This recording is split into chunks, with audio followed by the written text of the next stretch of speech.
Game starts. Welcome to Race War Day 3. This is Human versus Orc, and we start with a banger as we have TH versus Fly. The rematch of the JCS Grand Final of the summer. The world champion faces the vice world champion in this first encounter. It's a best of 3. The winner of a map takes 1 point for their team, and we start on Echo Isles. Here are your players, both from China, of course. TH a little younger, back-to-back world champion. He was, he lost to Lucifer in the King of the Hill mode last time, like 2 days ago against Undead. He won his best of 3 though, 2-0, and of course he is the star player for Team Human. He has to carry this team. Sok, Chimiko, and especially Blade 1 tier below, or 2 tiers below him.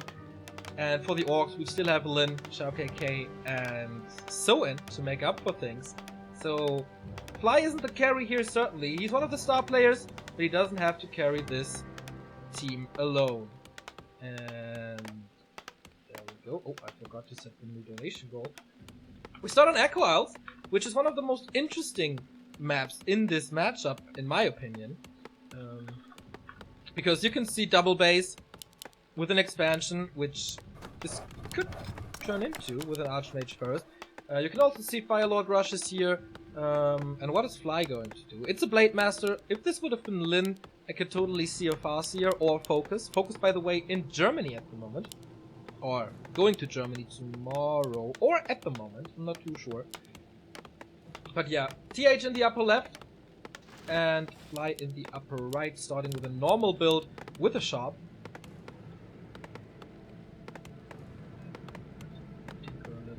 Donation goal, and then we're fine. Are under attack. Go at the moment, only creeping phase, obviously, so we don't miss too much.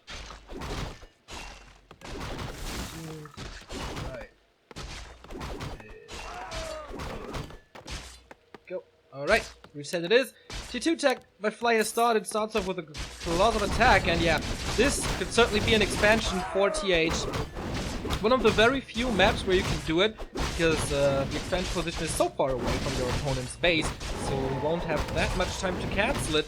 He has a Grunt, he has a Blade Master, scouts in the main, and scouts directly for this expo. Militia duration not expiring yet. No level 2 yet, so he skipped all of the green spots. No Brilliance Aura at the moment. And Fly going for a Circlet for more damage, +8 already. Grunt arrives, Water Elemental has been summoned. This is one of the best moments to harass this expansion. Once it's done, it's really hard to take out. And one of the peasants took some damage, gets killed right away. Water Elemental and the Footman take care of this Grunt here, but he's only right-clicking this expansion. Is the damage enough? A little stutter stepping by Fly. But I don't know, man. He has to invest the Windwalk soon. This is really close. Does he have to go into Windwalker? Will he cancel this first? Fly, of course, notoriously famous for losing his Blade Master. Not here, but it's not enough damage despite the +8 on the Blade Master to knock this expansion down. Archmage, can he cancel the next healing? One more Fireball. There is more Windwalk. He has to go for it now, otherwise it's cancelled again. Oh, dust being purchased. I like that one. The Blade Master can be detected and boots as well, but the he actually didn't cancel the healing. So there's a second coming for this Blade Master. While this expansion is up, no repair by TH at the moment. Tier 2 tech is almost done, and then the question arises, what is he going to do? Counter expansion, Tier 3, Mass Raiders?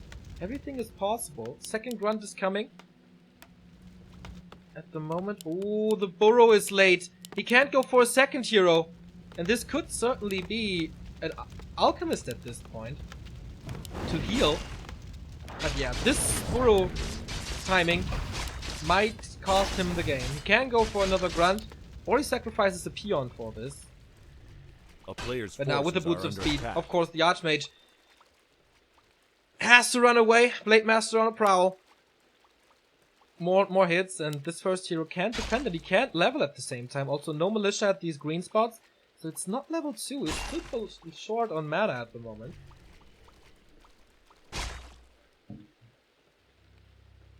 And the little raccoon about to block. Now he blocks against the blade. Does he want to sacrifice himself into the creeps, or is it a town portal? He's still trying to run away, but not for much longer. Wakes up the creeps, and it's a kill. Half a level for this Blade Master, and the Archmage is dead. Does this open up something? Shadowhunter is coming, Lodge as well, Beastery too, so it's no second base play yet. It's no Mass Wyvern. There's only one Scout Tower, or one Guard Tower in the works. Also in the base, one Guard Tower being upgraded. Of course, CH's tech a lot delayed now. With his expansion, with all the towers, with the Archmage lost. And can he knock it down now?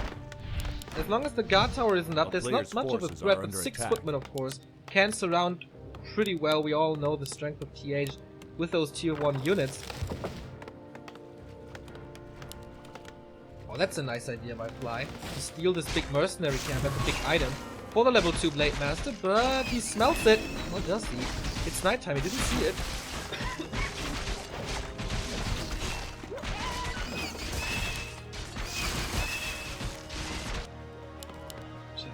Player's forces are under attack. Everything in order so far. Will he be jacked? Doesn't seem like it. Footman take care of this one. Archmage at the shop.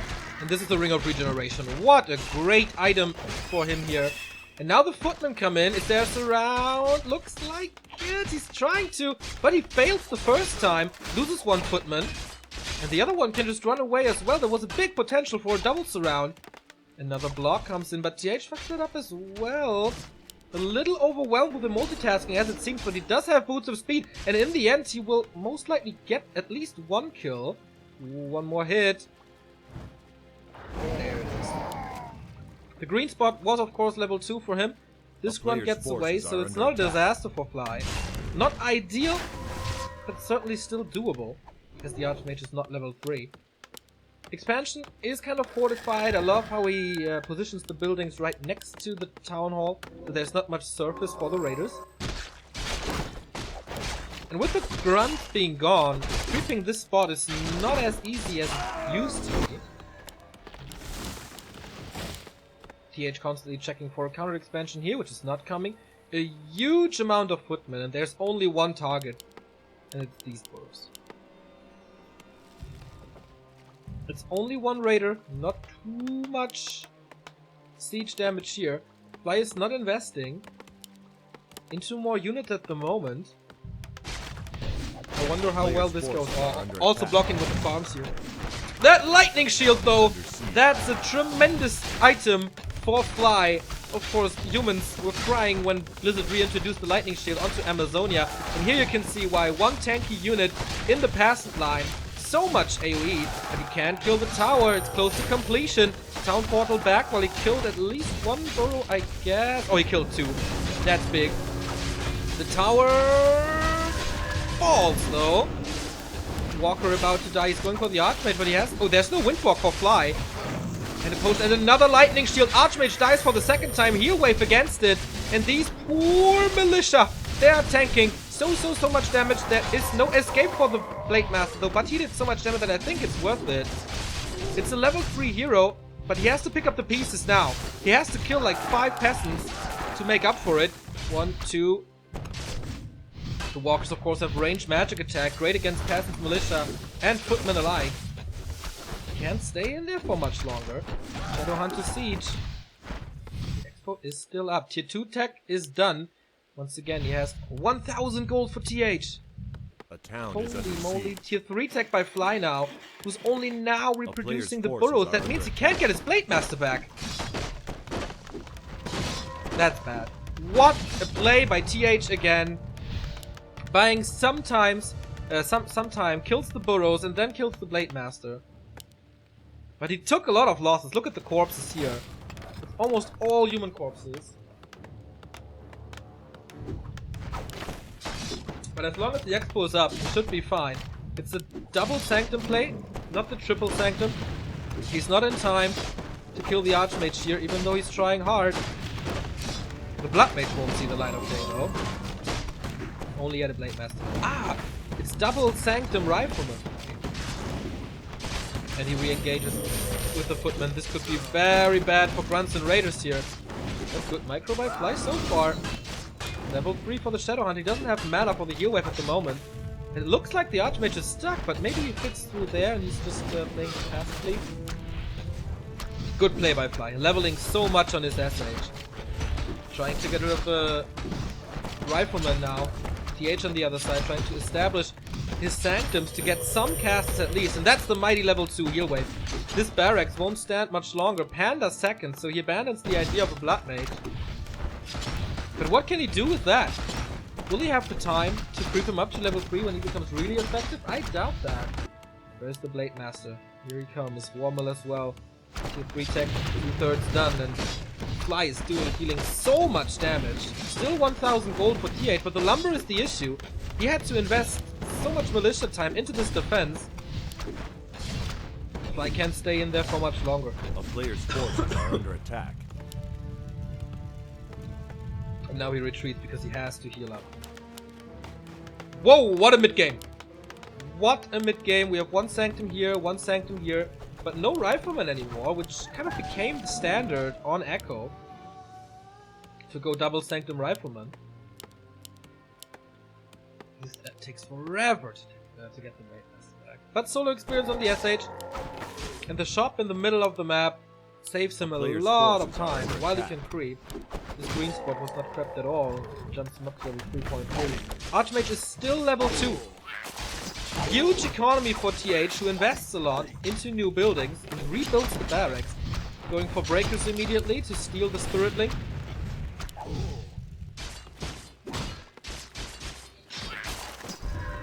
And it should be Sorks as well. No, it's just breakers. No casters at all. Tiny Great Hall, counter expansion. Is it in time A player's forces to are withstand under attack. the 70 supply human push?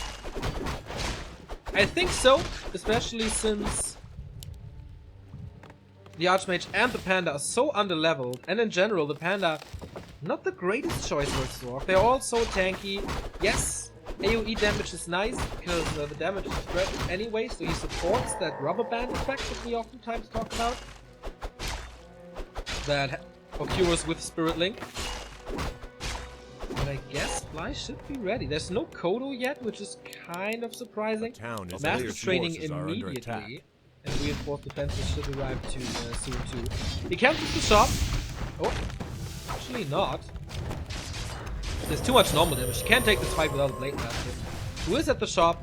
And of course he knows about the Panda, so a heal scroll should be there. Yes, it is. And finally, 13 minutes in and this Blade Master joins the fight again. Oh.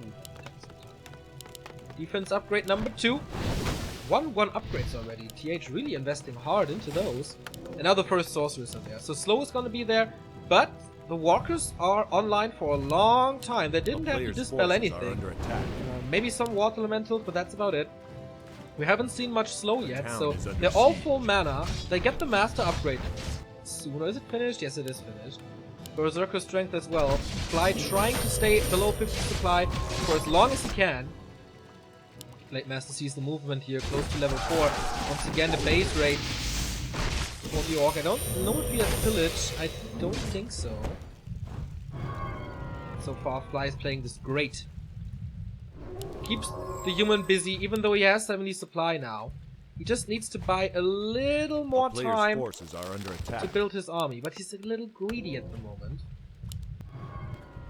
Mana potion and a town portal. While the Blade Master is scouting. Siege. Okay, Water Elemental sees this now. Still, we don't have reinforced defenses. An upgrade that he could certainly go for. And now that the human is busy in the middle of the map, Fly sees another point of attack. And I love how he goes for those production buildings. First, the barracks in the north. He cancelled the double sanctum before while it was in progress. Or while it was in production. Then he cancelled the barracks. Now he kills the second sanctum. It's gonna be tough. I mean, he is at 73 supply already, and most likely this could be enough to kill it already, but he sends only 3 footmen in. The Blade Master is close though. And with the speed scroll, Fly should have the time and speed to just run away, especially with Ensnare. Really, really interesting game to start off this clan war. Power build on the Sanctum, tier 3! We see a tier 3 human versus orc. Isn't that an invitation to Tauren? Attack upgrade before reinforced defenses. First Kodo is here. Player's forces He's are able to under defend attack. this one. Fly is at 60 supply now. Not losing too much. Steals the Spirit Link.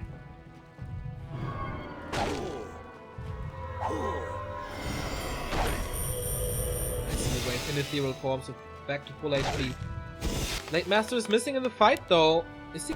What is he doing? Is he missing in the control group or something? Otherwise, I don't really know why. More raiders, more grunts. He parks a lot of stuff, like 10 supplies parked in his base. Another heal scroll on the Blade Master. Shadowhunter still has the mana potion, plus a second shop in his base. Troll regeneration. That might be a misclick. Constant distraction, but Fly finds the way to slip out of the grip of TH to go for another attack. But now, the greediness bites him in the ass, as it's one more time for a burrow rush, or burrow go. First one down. Oh, and he is so short on lumber. He's at 4 lumber at the moment. He can't rebuild those. Town portal in, army reunited, Shadowhunter in the middle of everything. Like a little kake of Spellbreaker, so he's gonna lose his mana super quick. Blade Master's hacking and slaying on this Archmage. Forces the town portal. Scroll of Healing being used. So Fly is not losing anything, I guess. Well, this raid was really close. He's going through with his troll regeneration. Why is that?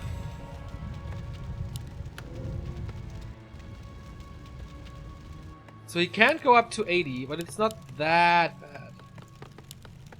Tier 3 for TH is finished. Is it nighttime? Alchemist 3rd. Okay. That was once an orc strategy against human. You might see Inner Fire, Polymorph, most likely not. Killing another burrow here, all this magic damage, of course, super supportive. And this Breath of Fire will be huge if he wants to invest the mana. I don't think he has to. Nice position for TH, right behind the Great Hall that blocks so much surface area for all that melee that the Orc wants to throw at him. The Blade Master's going crazy. He needs to heal though. Spirit Link, where's the heal?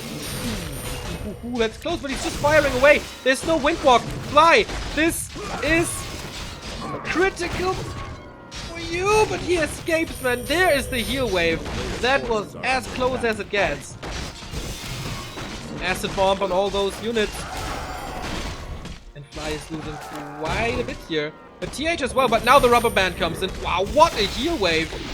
Saving 3 units at once, but the focus fire continues. This rate of falls as well towards the water elementals, who are not being dispelled at all. Level 4 on the Shadowhunter now. Blade Master still in trouble, gets the heal wave. Alchemist gets a lot of physical damage thanks to his 1 armor. Kodo Beast has not eaten yet, trying to go for the focus fire on the Panda, but the Blade Master has to run away once more as he's focused too much on the heal wave. That was the last one. He used the potion. 2 heroes hurt. Alchemist is the first target. Oh, gets purged and killed. Can he get the second kill before his army just disappears completely?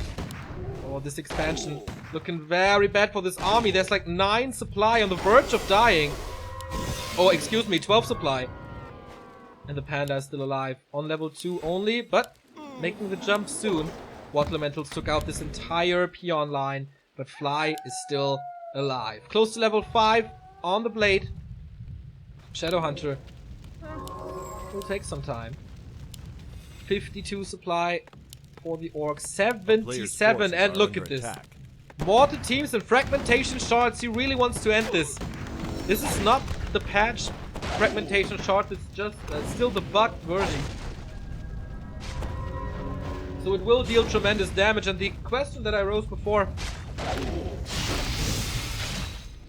will he be able to defend the 70 supply push? Well, it was a 75 supply push, but the answer is no. There's even a human shop here. He has a mana potion here on the Panda. Breath of Fire level 2. The only thing that can help him is a lot of crits on a level 5 Blade Master, which he still has to earn. Towers are coming up, of course, a lot of distraction, soaking up way too much damage. There is heal in the back with some priests. Only one, so it's not too much. But Inner Fire. He's not dispelling against it. More damage on this rifleman. The first mortar team joins the fray. Perfect position for him. He has to invest way too much to get rid of it. And the AoE is just way too sick. He can't attack everything. It's effective against raiders with the fragmentation shards and against the walkers. And Fly is plummeting in supply. What a breath of fire again. Heal wave helps a little, but it's only a little band-aid on a wound that keeps on bleeding.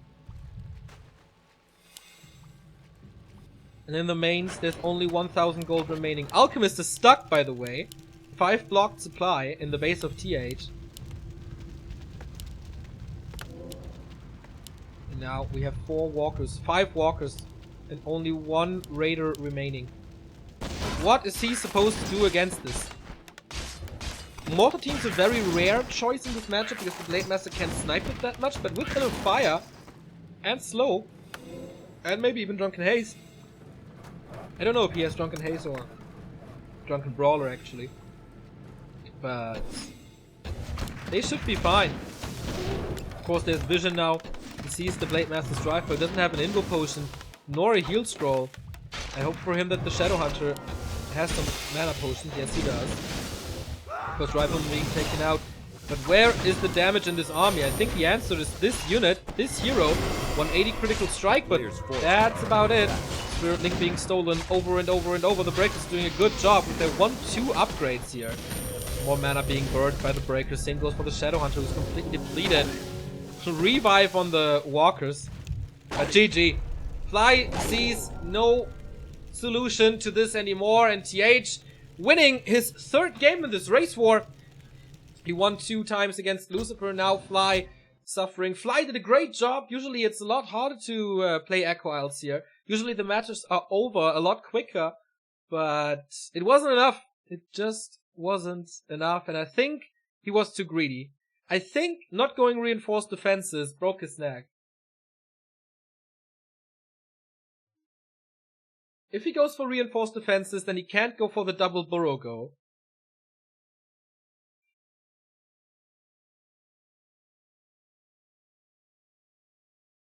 That was so, like, the entire game was so well played by Fly. Running away from the human army, cancelling the barracks, cancelling the sanctum, like 2 sanctums in production, then killing the sanctum down there. He played it almost perfect, but he was 10 seconds too greedy, maybe?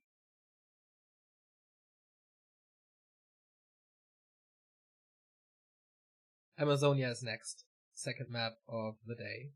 And we have a few resubs here. Mr. Love for 22 months. Let's go human. Let's go Neo. Let's go back to Warcraft. 22 portions of love. And 22 less than 3s. Thank you, mate. He's gonna produce the rap that I have to do. So shout out to Mr. Love and the entire Smash community. And thank you, Hundesohn, for continuing the sub that you got gifted by Herr Wusel. It's September, so you can renew the sub that you were gifted before for just $1. Thank you very much, man. Can you explain the rubber band analogy you used? Yes, Spirit Link works in a way that you apply that spell, and it spreads the damage that you take on one unit to all the units that are affected by Spirit Link. So, single target damage is reduced. It's kind of AoE damage then. So that's great in the early stages of a fight, where you still can heal against it, with a heal wave, with heal scroll, because then your entire army gets healed up again. So let's say you fight, you take damage on all the units. They turn from green into dark orange, into bright orange, and then into dark orange. And when they are into dark orange range, you pop a heal scroll, and they're back at green. So this works fine as long as you're healing. But if you don't have any healing, then you can't heal against it, and all your army is red all of a sudden, and about to die. So this is where the rubber band snaps back in your face, basically. So that is my rubber band analogy.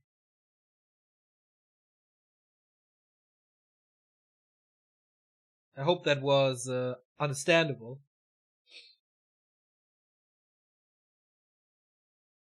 And I hope that makes sense. So this is only the second map that the orcs lost.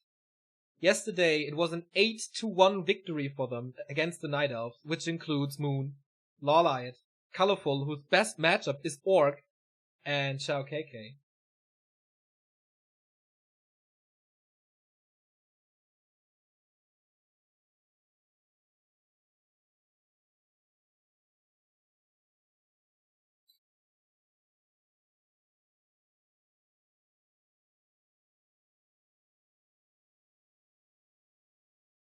What else? I might go to London actually next week. It might be a little spontaneous, but there's a concert that I really want to go. I'm not sure yet. Delta Sleep is the band, and I love them. It's my album of the year, or one of my 2 albums of the year. And they're playing in London, in a very beautiful venue. So I might go to London for one night. I don't have a place to sleep yet. I don't have flights yet. I don't have tickets yet. But I'm thinking about it.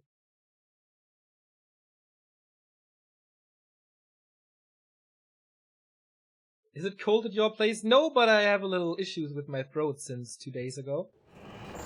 So I try to keep my throat warm. And that's why I'm wearing the scarf.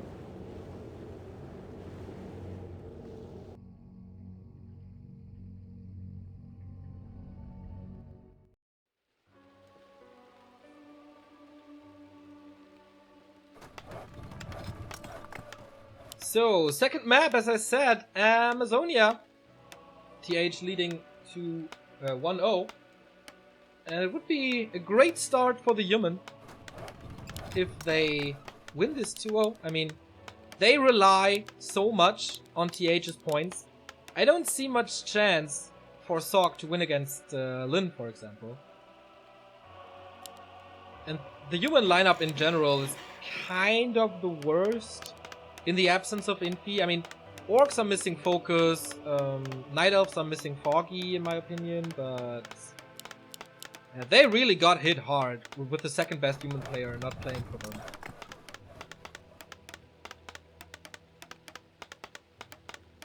So TH kind of has to carry in a 2-0. Would certainly help humans. This is the first, best of 3, yes indeed. Go.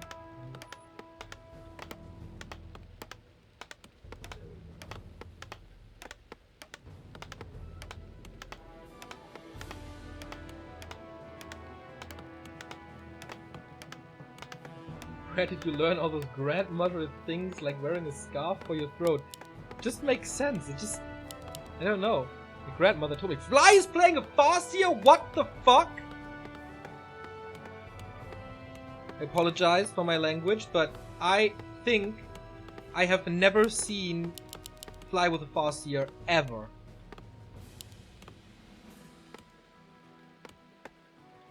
Can you guys recall a match of Fly playing Farseer? I mean, my memory is not the best, but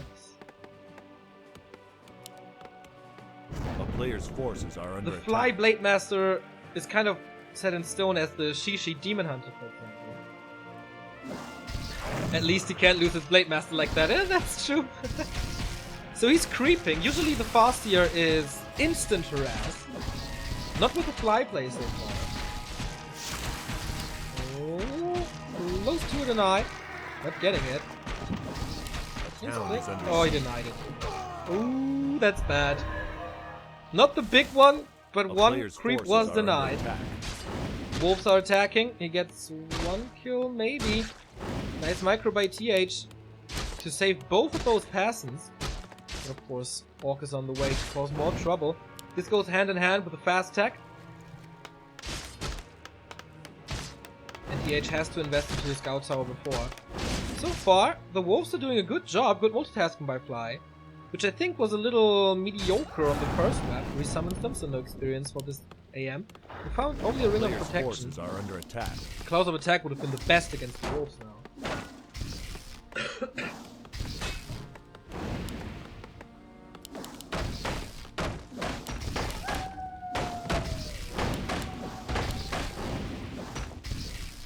So TH is hiding in his base, not even upgrading this Arcane Tower. I mean, Amazonia is always a little hard to reach level 3 for the human. But he couldn't even get to level 2 so far. And I think that's Fly's game plan here. To overwhelm him with earlier tier 2.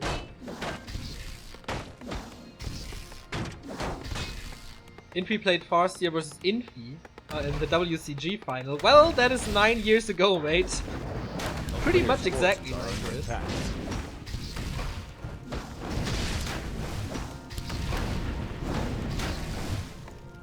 I think in PGL as well, right? But that's also not against this guy. If you have to think that far back, I think it's a sign of how rare this Fly Farseer is. It's another kill, gets level 2, so unlocks Chain Lightning. Still I think, oh, there it is. Not a single wolf died. With one more kill, he gets level 2 and the Brilliance Aura. Guys, here we go. That was the last hit. Not from the tower, but from the unit. Old school human versus orc with Farseer versus Archmage. Wolves versus Water Elementals. Tier 2 is finished though. A player's and now, forces are under attack. What? There's no tower in the base except this one. Tech is 40% slower than Flies. So is this a chance like for double Bestiary Wyvern? No, he's going Raider Walker TC. For the good old Chainwave combo.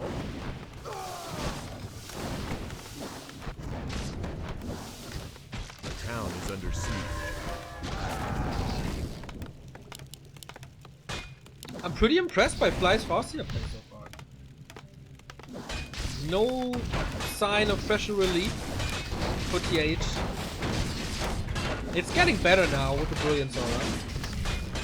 There's no mana on the Farseer anymore. TC Wave is not really that impactful early on. But he's getting the kills that usually you don't get against TH. Saves the footman in the back, like this, and then heals them up with a shot. But there isn't even a shot yet. I like this Blood Mage play. There's not much single target damage as there would be with the Blade Master Hex combo, for example. So most of it is area of effect, so you want to drain the mana. The Blood Mage is squishy, but you can't really kill him that fast. The town is under siege. I like it. Footman scouts all of this. And it's just Raider Walker. TC is there with a wave first. A player's forces are under attack. He needs mana. Got one clarity. Lightning Shield trick again. Farseer tanking quite a bit of damage here. He shouldn't deny anything here. Denies the first one. Oh man, Fly. That's so much experience already. And he's giving up some experience to TH now. Got finally some time to leave his base. No level 3. Item is the Belt of Giant Strength. Okay, but not too great. And all of a sudden, we have a level 2.6 Archmage with almost infinite mana. Clarity now running on the Farseer.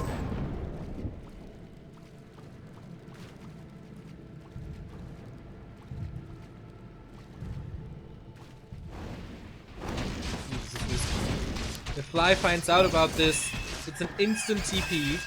If he doesn't, it should be level 3 or pretty close, but here we go. He doesn't have the mana for Chain Lightning because of this Siphon mana. Really well done. And he gets it. Replenishment Potion, nice to have, but there's so much to kill now. Fly is not engaging.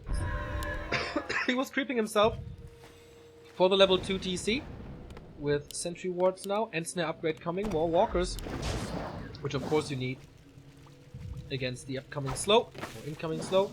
Nice, he takes out the first caster. Another footman down. First shockwave of the game, but no follow-up. So a lot of grunts, which I like. Also the Berserker edition. Pretty cool. 4 more damage, as he lacks the Blade Master damage.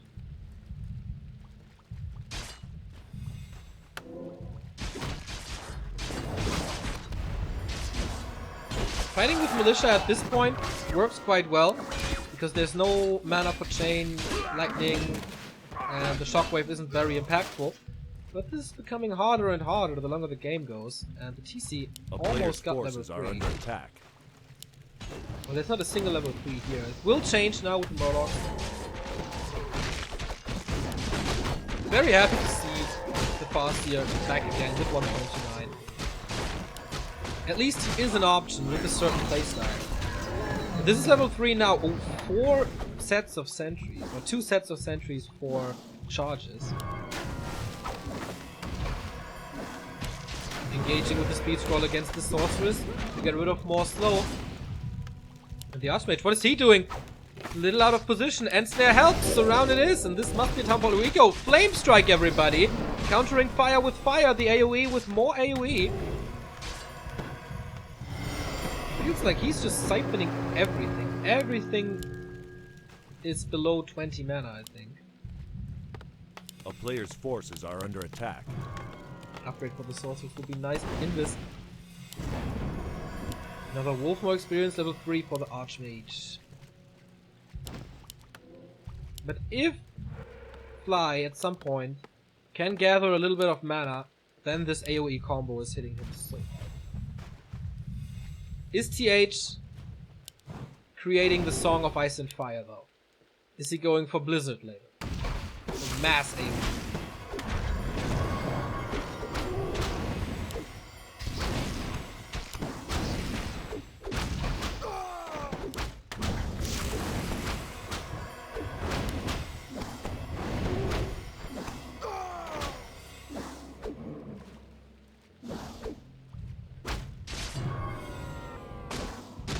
Wolves level 2, where there we go. Oh, you see the damage against the peasant. That's exactly what I mean. Everything is down to 50%. I don't know if he has a heal scroll. No, he doesn't. Flame Strike coming in. He wants to get rid of the Blood Mage. Oh, Shockwave again, and the Blood Mage dies. And the Sorceress and the Priest is not looking good for them. Great engagement for Fly, who has to fight the Invo, or who has to pull the Invo Potion here. Spirit Link reapplied. Speed Scroll. Trying to chase further. Is there a heal scroll? No, there's not. And this should be a massacre. No mana remaining for the Orc, but I think the damage is enough anyway. As long as he has the spell. Ooh, but everything is dropping fairly low. Level 4 now, level 2. Oh, that's nice. Fly at 55 supply, completely overwhelming. It looks like, for the first time in those race for best of 3s, we go full distance, and that's exactly what happens. Fly with the surprise factor Farseer TC. Defeats TH and equalizes. And that is 1 point that was not to be expected, I guess, for Team Orc.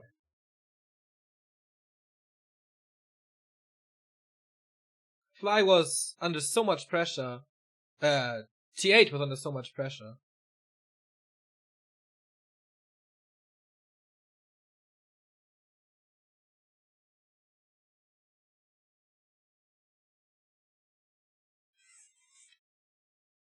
That he couldn't really get rid of. Late level 3 Archmage. Good levels on the Orcish side. And TH had no real answer to this, right? I mean, he hid in his base for a long time. That's about it. Was trying to get some levels. And even though Fly denied 2 creeps here, he had a big level advantage.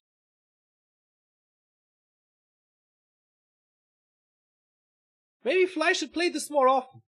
I mean, of course you play differently against it when you expect it, and it doesn't come out of the blue for you.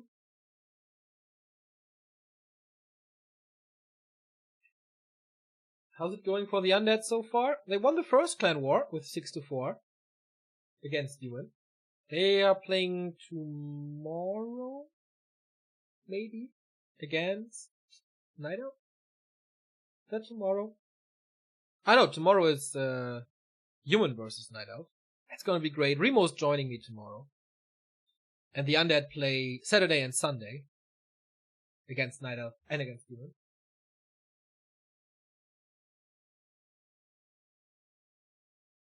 So we get the Undead expert for the Undead games. Until then, you have to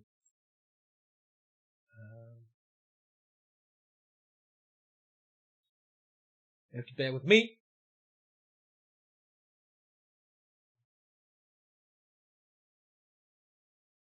In case you missed the prior two Clan Wars, they are on YouTube now. youtube.com/backtowarcraft. Leave us a sub to get continuous content. Everything we stream here, or almost everything we stream here, ends up on YouTube. In 1080p, 60 FPS, best quality, whatever. Quality for the recordings is always a little higher on YouTube, as we don't have to stream, so we can use more megabits per second. And we do have something planned to increase the production value a little more. That should be done in like 2 weeks, I think. It's not the big thing that I'm working at, that we are working at, but it's kind of nice. It's a nice to have thing.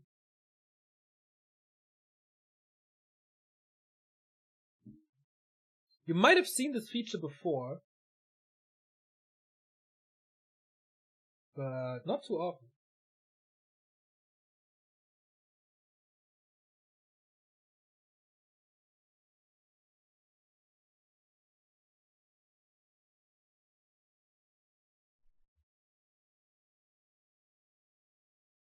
Tease. Yeah, we are working again with our YouTube hero, Stefan. And Stefan is kind of a magician when it comes to the technical side of things, and he has quite some improvements for us in his pocket. Without Stefan, the stream wouldn't look like it does now. The quality would be way lower. And Stefan is also improving our audio, which I think many of you are asking for. So that's all things to come in the fall. What kind of earphones are you using? I'm not advising to buy those. I don't really know.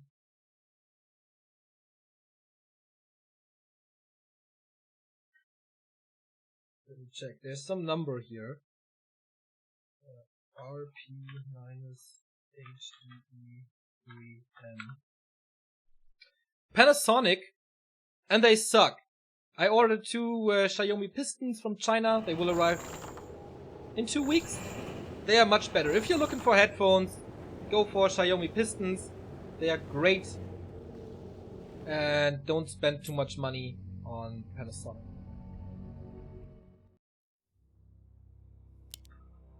They suck. It feels like these headphones have a battery, and I don't know why. The longer I use them, the quieter they get. It's a miracle to me how this is happening, but whatever. Don't buy them. Buy Xiaomi or something.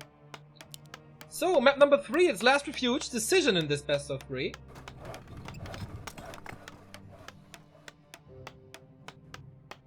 They only called the first series yesterday. Do you know why Orc played Shao KK and So instead of Fly and Lin in best of 3s yesterday? It seems they both played really well in the end, but how do you not put Lin up in a situation like that? Yeah, Mr. Moonstruck, I don't know.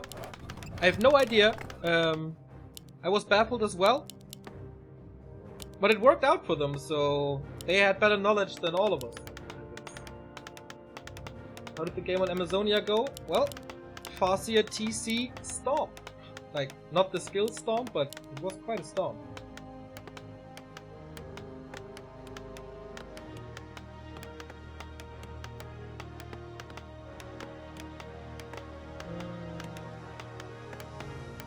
Alright, let's go into map number 3. Archmage first, and Fly is going for a Farseer again.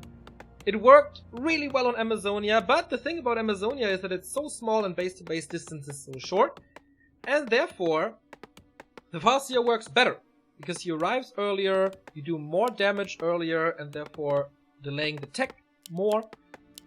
Is this working on Last Refuge as well?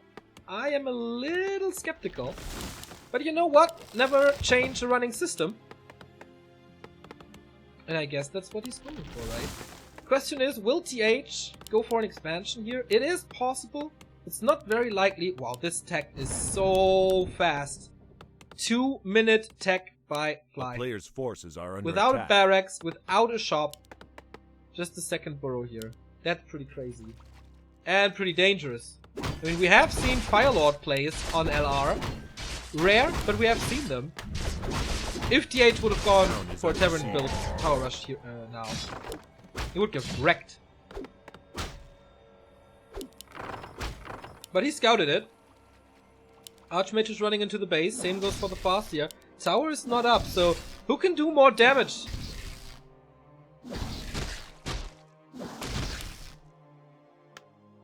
A player's forces are under attack.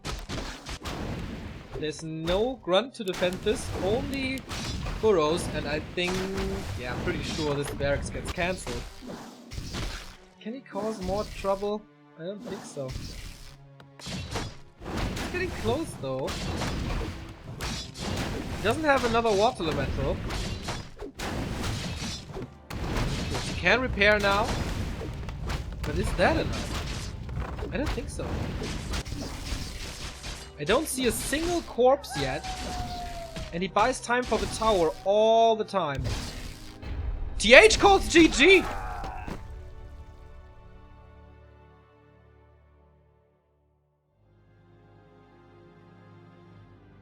This was... yeah, I mean, the tech was almost finished. The tech was finished, and TH didn't even start the tech yet. He couldn't cancel the barracks, and it was just too much militia time, so he didn't even have slightly enough lumber for the tech. And then it would have just been Wyvern, right? With a harass like that. Kind of TH was relying on killing that barracks. Please correct me if I'm wrong here, but that's the thinking, right? Tech was almost done. Wyvern would arrive in like 2 minutes. And he didn't get the burrow, so he can't defend the barracks, so he can't defend at home. I'm kind of baffled. So chat, what are you saying? 3 minutes 26 seconds, yes. Fly at 0 units. I don't think he needs units at this point.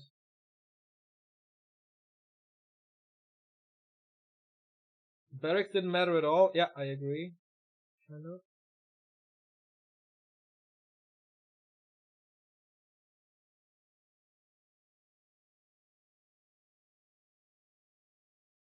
Are you agreeing with me?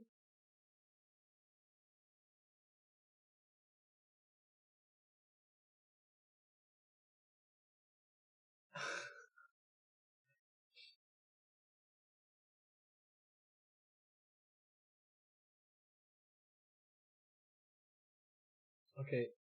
No one is really definitely over. Yeah, I think so too, right? But it's because of the Wyvern play then, right? Or, like, whatever. Even if he goes Mass Raiders, but Mass Raiders can be countered more easily by Footmen, of course, and you can maybe buy some more time.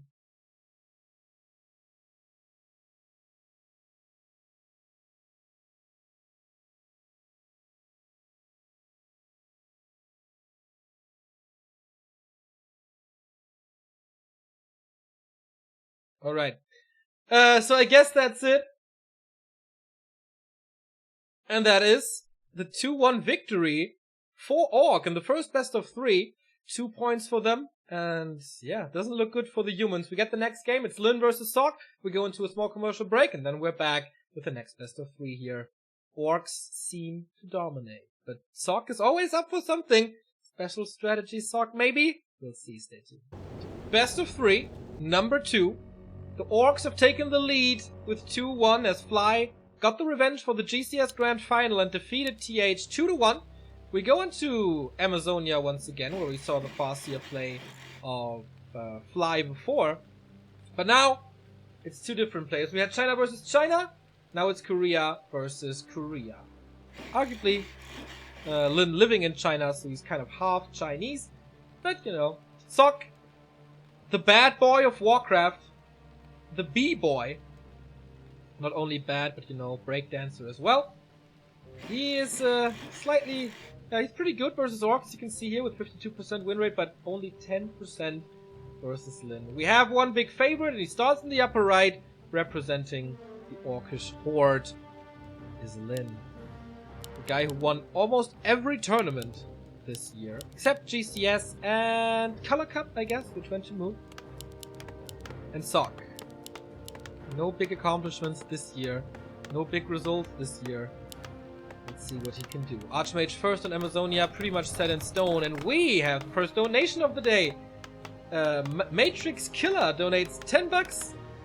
Greetings to MTV Davin. Neo, can you talk him into a showmage? He still got it. You Back to Warcraft guys are doing an amazing job. Greetings from Berlin. Yeah, Davin is watching quite a bit. Of course, still very busy with his poker career. But maybe, you know, would be a cool match to have Davin versus Spell, maybe? We'll see what we can do. I'll try. But as I said before, so much stuff going on that... I mean, it would be interesting to have to have old school show matches, but at the moment there's really no time for that. Sock's personal interesting group route. I mean, Romantic did before, but he really picked it up with the shop creep early. Goes for the circlet as well, while Lin decides to go for a Blade Master here, but kind of unusual for him to do that here. He is one of the best Farseer players around, and he's also one of the guys who picked up the Shadowhunter the earliest.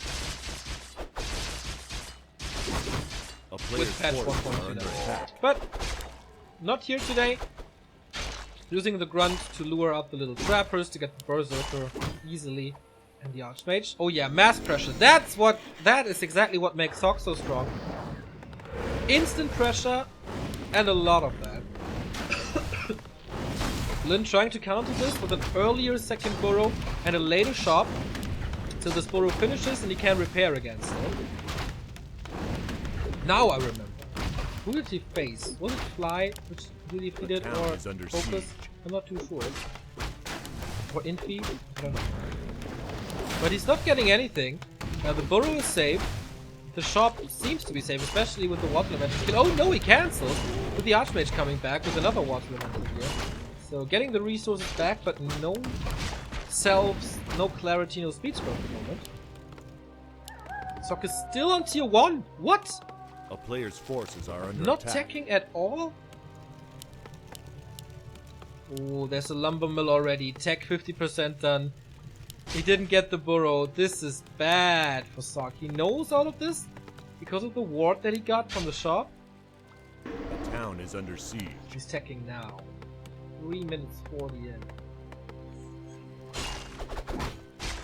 Yikes, to say the least.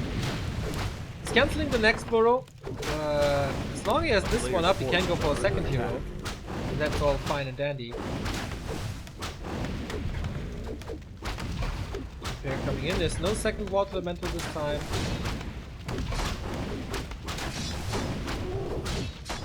He just... Oh. Lightning Shield helps out as well. The creeps sent their regards against Sock. And yeah, nice little harass by the two grunts who are not helping in the defense at all. Are under attack. Still getting 2 kills. The problem of Lin is that he still doesn't have a shop. His tech is done though. Shadowhunter coming. And what is Sock going to do? There's not even a tower in the base.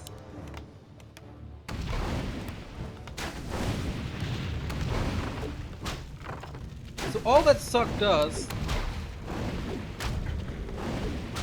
is canceling the shot. Little with great map awareness, always moving his Blade Master out once he can. Just to cancel this one as well. But he still has enough gold, he still has enough lumber. But the tier 2 buildings are delayed.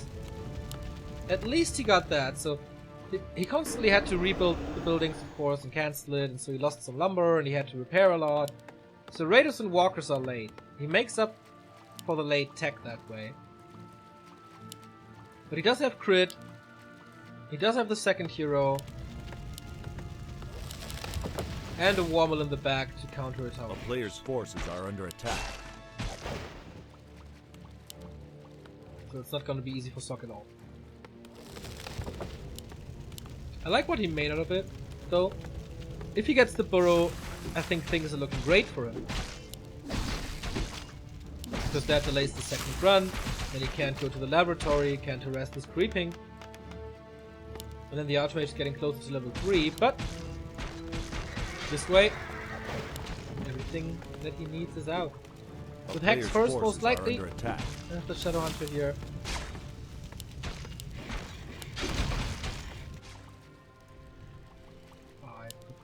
They all hurt. Double Sanctum, normal play, Mountain King second. So interesting that he decides to go for the late game strategy here. But he can erect his tier 2 buildings. So he's gonna have a fast slow and fast healing. He won't have End Snare anytime soon. So that hurts, and that's good for Sock. To be honest, after the initial arrest, I thought it's over. I saw the late. But he proved me wrong. After waiting for the last hit, oh no, he was bashed. Really lucky here. And the Stormbolt. What doesn't he do a Stormbolt? A player's forces are under attack. Walkers are coming, 34 supply, heading up to 40, creeping a Shadow Hunter here solo. Not solo anymore. Oh, Sock's coming in. Big one is gone. Rune Brace is nice against the Stormbolt. Very safe this run for now. Speed Scroll is not enough though. We'll have to get at least one revenge kill. Nice micro I saw. Saving this into the middle of the army, so he's protected and getting healed by the priests. Well done. A player's forces are under attack. The upgrade only now after 8 minutes 10 or so. And now the Soaks are coming. Sock is getting better and better. It's level 3 here too. There we go. And saved some mana. This is something that newer players never really realize. Saving your mana for important times. The town is under siege.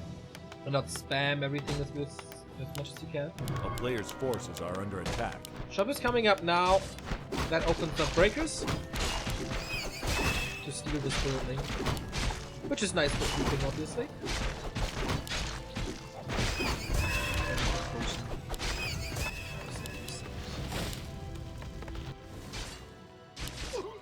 The Sock is just gathering strength for the big push, but he only has 1 lumber. Why? He has no lumber mill. Okay, that explains a little. A player's forces are under attack.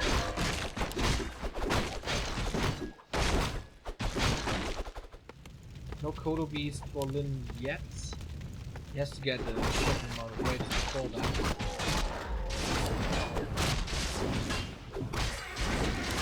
Over here. Nice for the Footman and Mountain King. Meh for the rest. So he will trade it. At least the Orc doesn't get it. And the experience is on the human side as well. Prevents level 3 though. A player's forces are Or does he? under No. attack. Sock sends the Archmage away. Man, Sock is playing this a lot better than I thought. But he's facing a level 3. Shadow Hunter now. Thank you very much, OLB, for the 9-month resub. I am alive! That's good to know. Oh, Blade Master looking for the steal.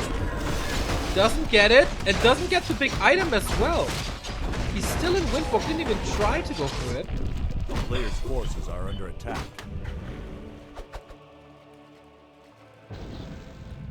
could have been a big kill. Archmage 3.6 already.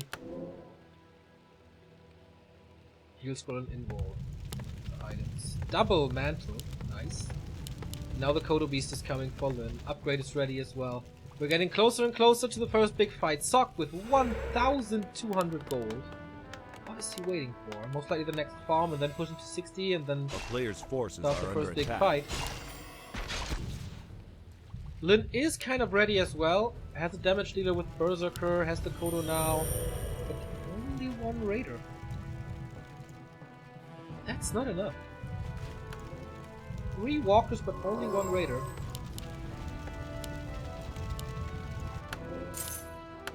New scroll is available, he sells the aura, obviously. Invis Mountain King, I like that. Early Invis, right? Yeah.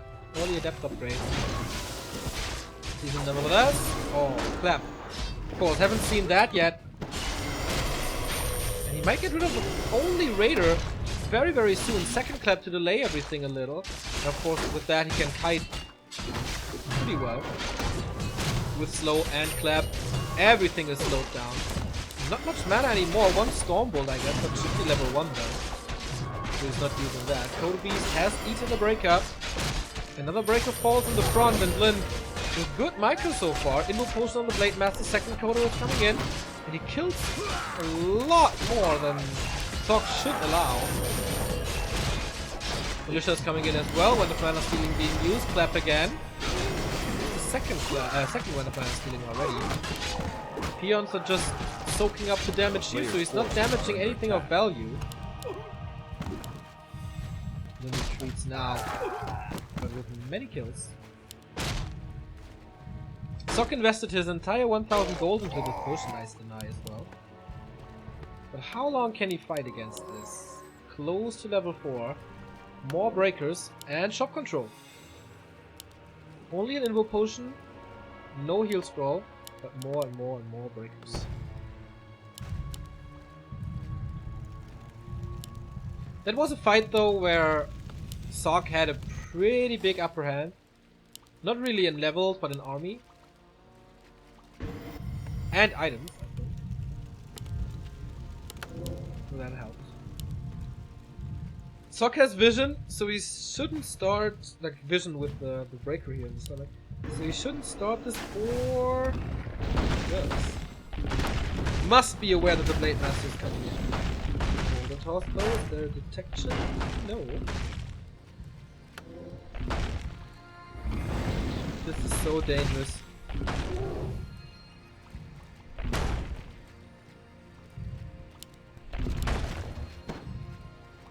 Lin getting the invul here. And the Shadow Hunter? What did he get? I think item did not drop yet. Forces are under attack. The Rock Golem is still alive. Was a little overwhelmed with the multitasking as it seems.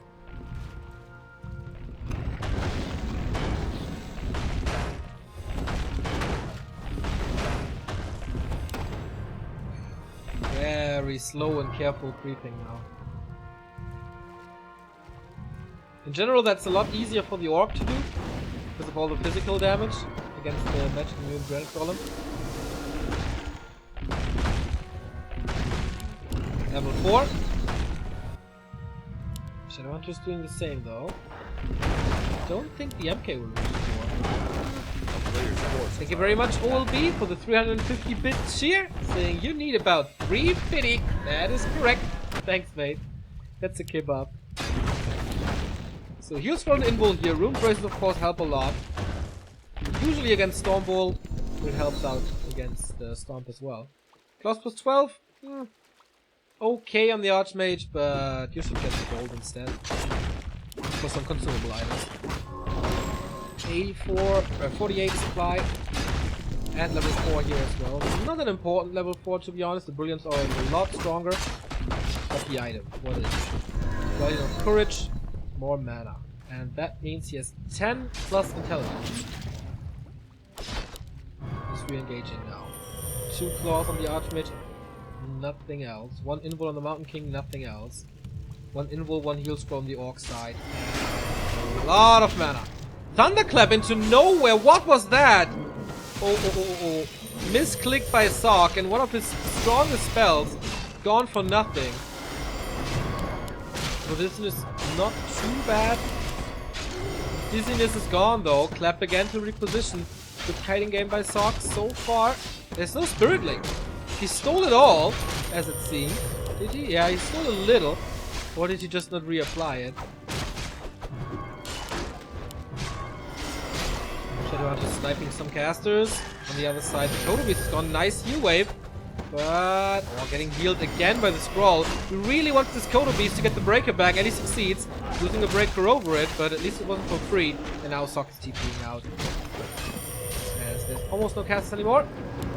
He didn't want to lose too much.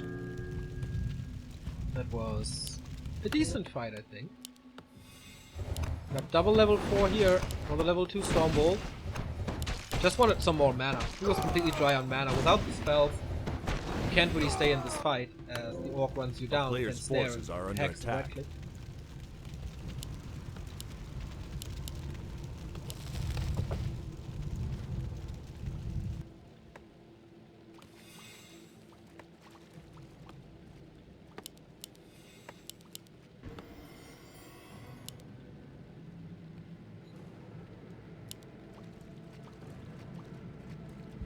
Again, Lin stealing the items here.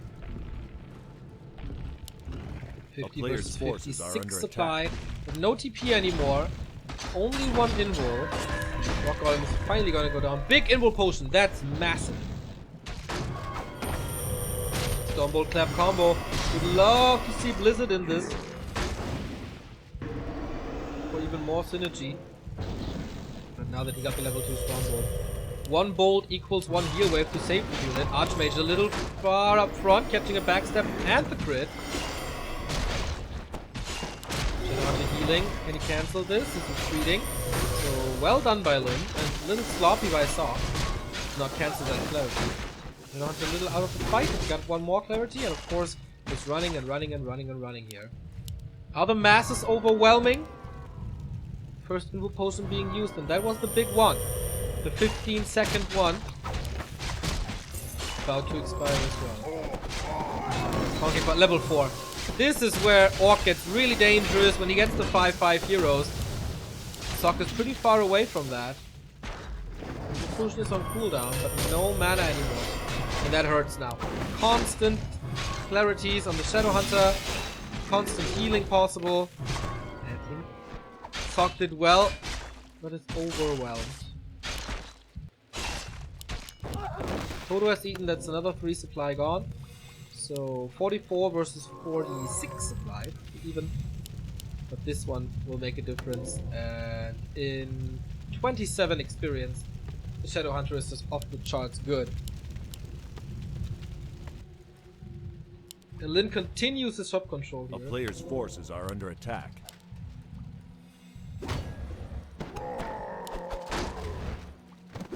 While Sock is grasping on the last straw to get at least some experience, to get something done. Archmage went to the shop only for a regen and a clarity. No expansion, Lin is checking for it. The Korean Orc was struggling for a little, but in general he plays it so well. Knows exactly what's coming and is prepared for that. A player's forces are under attack. Get to level 5 for the remaining creeps, doesn't seem like it. Corrupted solo, but it's still not enough. Hitting this water elemental for the scouts. Shadowhunter on this shop getting a heal scroll. Blade Master on this shop getting a heal scroll. So much money invested into items. Double invul against the hero focus, but no way to heal up the army. And that's gonna turn into a problem. For sure.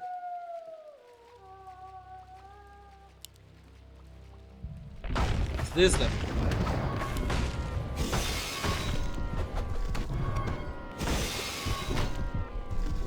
30 experience.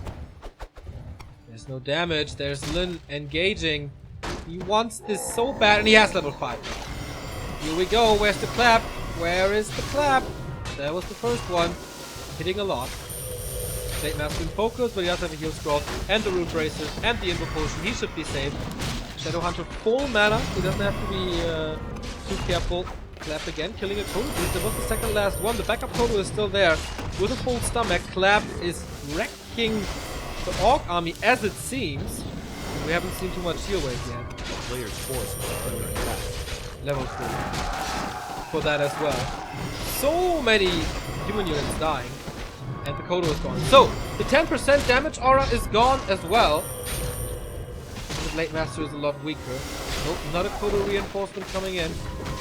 And Sok is doing surprisingly well with the Clap 3. Look at the damage against everything. Blade Master used his invul already. There's no clarity on the Shadow Hunter anymore. But maybe a counter focus results in invul potion, of course. No mana on the Mountain King anymore, so he's not that important. But with Brilliance Aura level 2, that regens a lot faster. Now we have level 5 Archmage as well. 5, 5, 5, 5 heroes.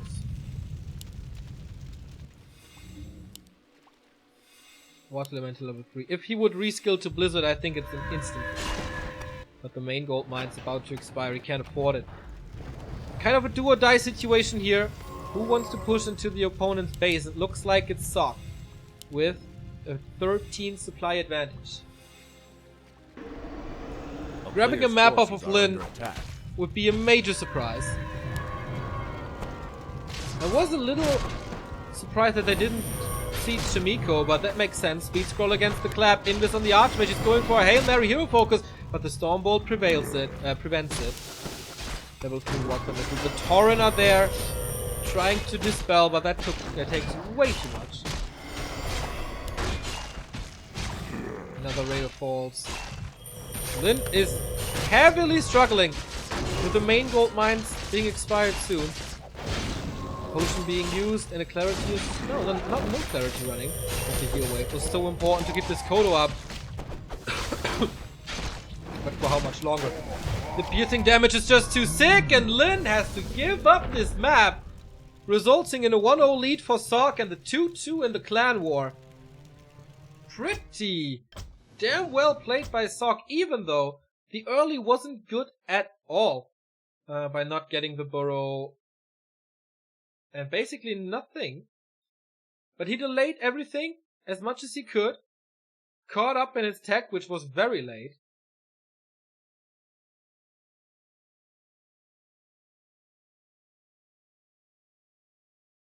What impressed me the most was the town portal out of the fight, where it didn't look bad for him, but also not that great. And then he realized he had no mana anymore and just ran away. Got some mana and engaged again without giving Lin too much time. Did Lin overshoot on items?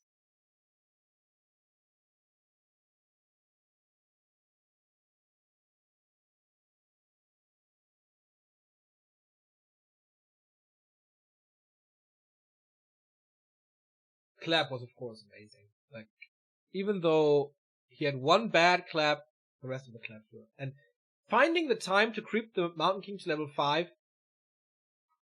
was also a game-winning move.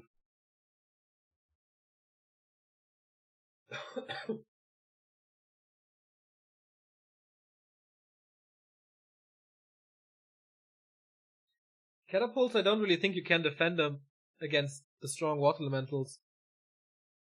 Wyvern gets sniped by slow Stormbolt, water elementals, etc. So there's not really a solution to this on the Orc side. Next map is Turtle Rock, chosen by Lin. This could of course backfire if it's close position. You got Disenchant, you got a lot more slow than your opponent has Disenchant.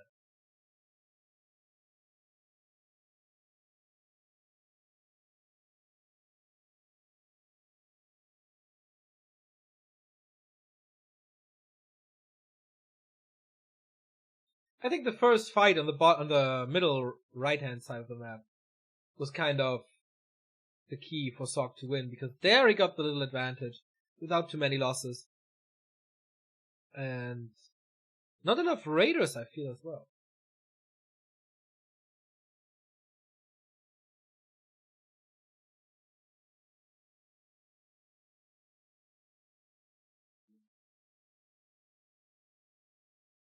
So 2-2 after the first 4 maps. That would be a massive surprise if Sock takes out Lin. We still have the King of the Hill, where TH and maybe Lin get their retribution, but so far, looking good for Team Human, I'd say. Even without a win of their star player TH. At the moment, he just made up for the mistake that TH did in the game against, or in the games against Fly, because he was supposed to win. So it's kind of equal.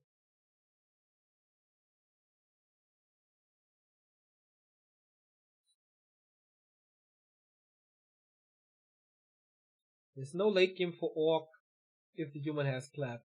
I agree. It's really hard.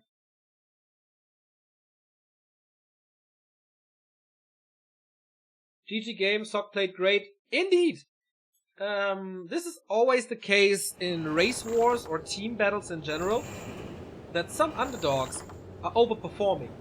We've seen this already with Shao KK and So-In both playing great against Colorful and Moon. And now maybe Sock again. Fly was not the favorite against TH at all. Remember Shishi and WFZ in Nostalgia Battlefield alongside Grubby? Another example. WFZ in general is a great example for this. 1-0 for Sock.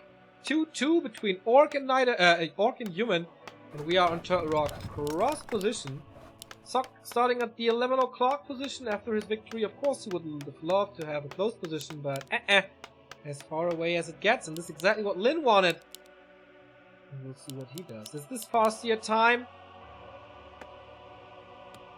We certainly hope so. A little variety in this.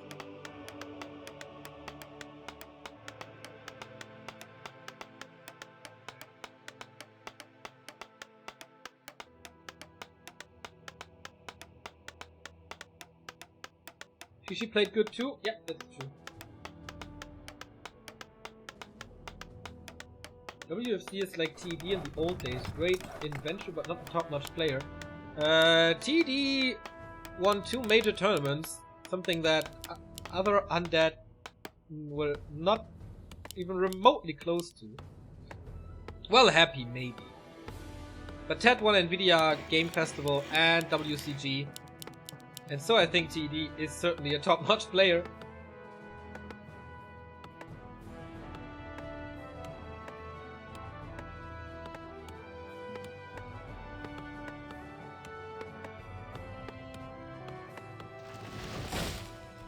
So, Blade Master it is. On this map, very understandably so. Very good map for him because of all the items. Isn't that map bad for Human? If it's no close position, certainly, yeah. Far base-to-base distance with that, but it's Lin's map choice, so that's why he picks it.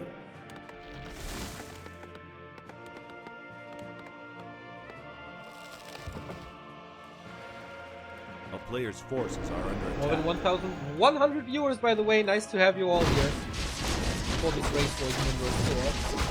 This will continue until Sunday, each and every day, 1 PM CST starting time. And the greatest matchups are yet to come, guys, with Night Elf Human, Night Elf Undead, and Undead Orc. Remo did some cherry picking here, certainly, as he will arrive tomorrow. Ring of Protection +3, one of the worst items you can get here, but at least experience and the ward for Lin. Well, Sock sniping the items, focus style, and teching a lot faster this time.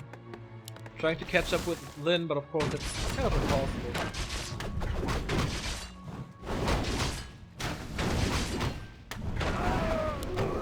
So he got his level 2 a lot earlier than he did before. A player's forces are under attack. Ultimate doing some invasion creeping here. Can he get the last hit boost? Applying some pressure on the blade. forcing another Windwalk into, or Self into Walk. Can't finish this. This is a nice interference by Sock. While his own Archmage is creeping more and more. With claws now, and more experience. Grunt really can't deny this. Are under attack. And of course the Blade Master can creep with Ogre Magi with being at 50% at all.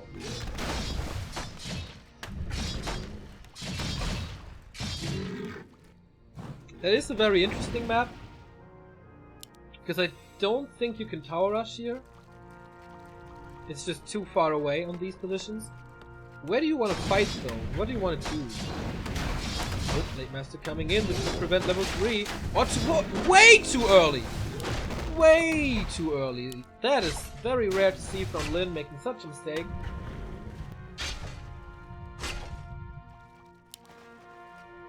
And that gives him the level 3. One of the hardest tasks forces are under against attack. the well-played Blade Master to get level 3.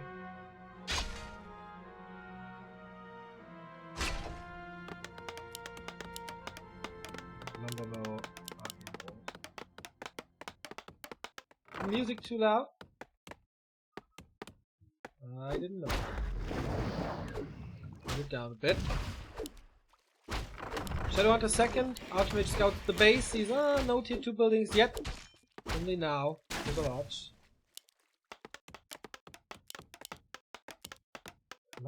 Is this... A player's forces Is are this under really attack. for the towers? Is he building the guard towers against the potential Wyvern harass, or does he do a tower rush? Tower push.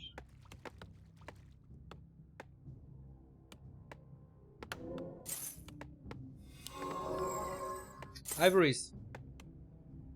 Okay, off we go. First real tower push in this clan war, performed by Sock. This Blade Master is only level 1.7. Archmage found level 3. Shadowhunter is out. Serpent Wards can help. Burrow is not really accessible as well. What is it? Firelord. Old school. Not first, but second this time. And this is quite a fast tower push here, man. With Ivories even. The Shadowhunter, what's he doing? He sees this push only now. That's impossible. Didn't the Blade scout this?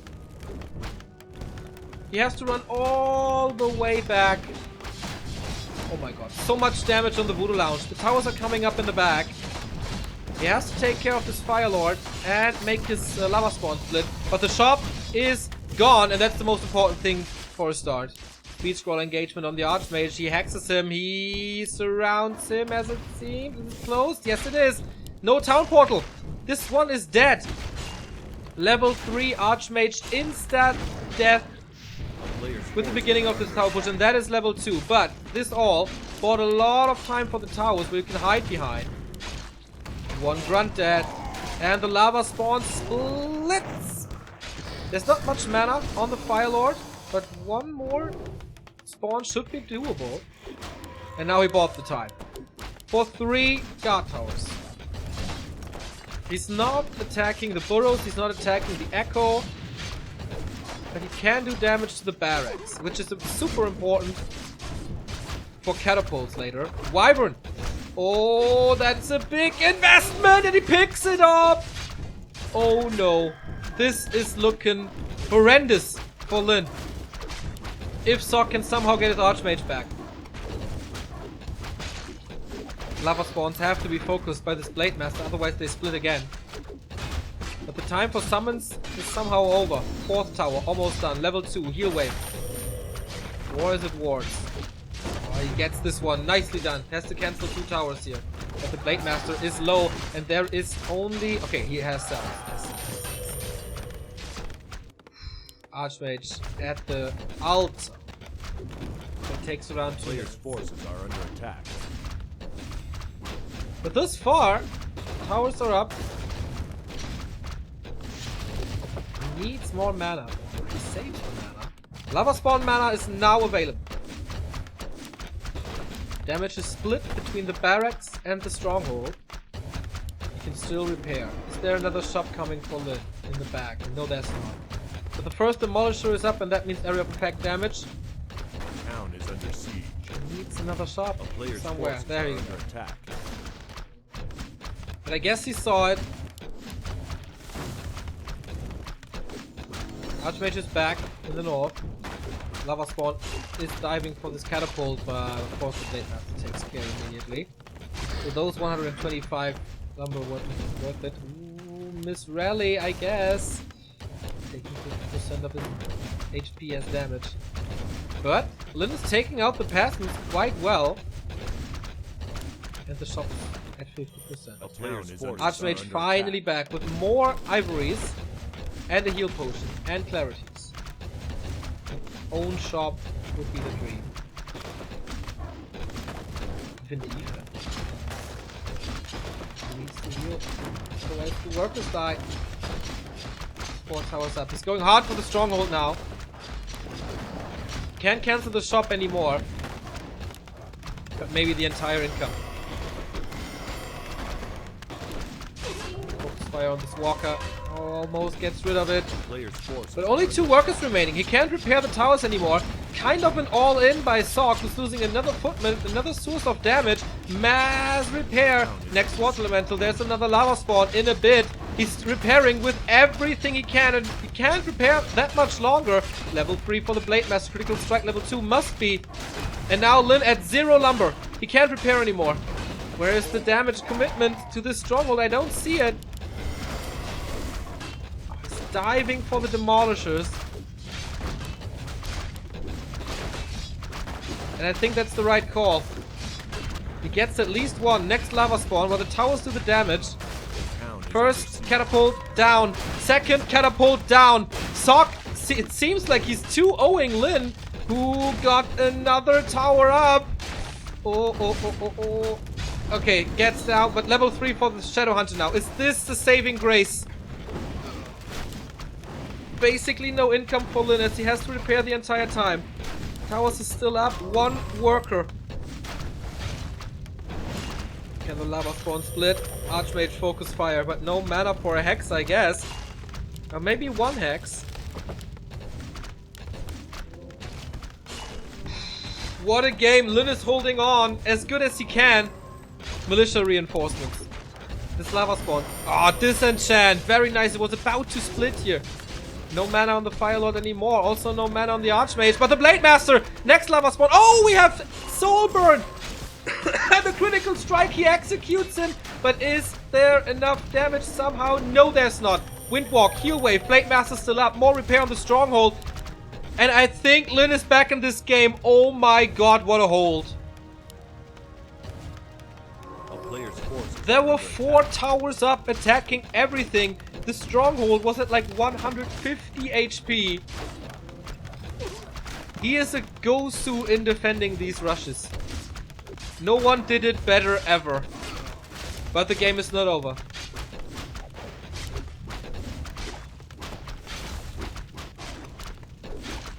Another water elemental in 5 seconds.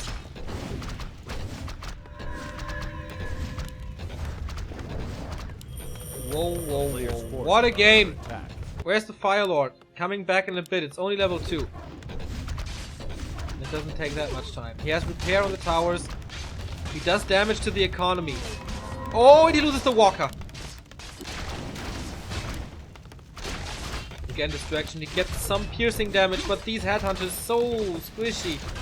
Speaking of squishy, Archmage's in trouble. No items at all. And the Blade Master has a speed scroll. Can he somehow run away? It looks grim. Pitch black, actually! And he gets the 2nd kill as well. And now Sock playing StarCraft.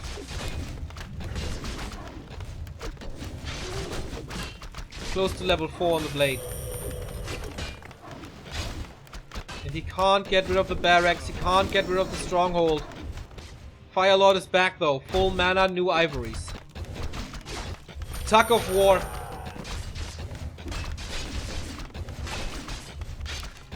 Shadow Hunter taking the damage here.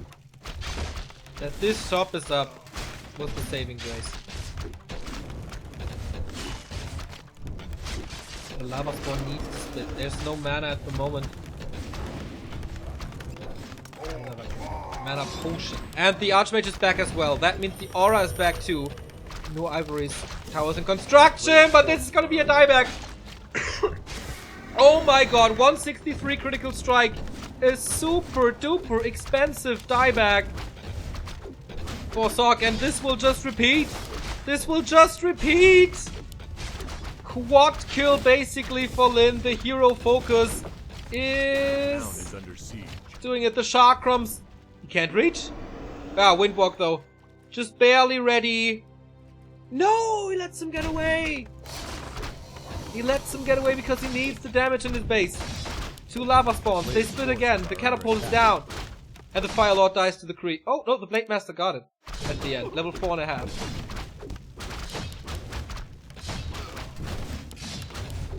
Another tower. Second new tower about to be finished as well. How much gold is remaining? 4,700 here. 3,900 here. That's okay. 5 towers now. Ooh! You shouldn't walk into the tower concave. This tower is so important because the Shadow Hunter can't heal or can't regen the mana right now. It must be time for the barracks to fall. It just must be.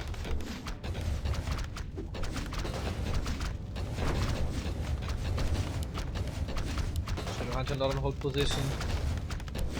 Let's repair. It's only towers and workers. He has nothing else in this offense. Now another worker. What's this damage here? Another catapult. That's the second one.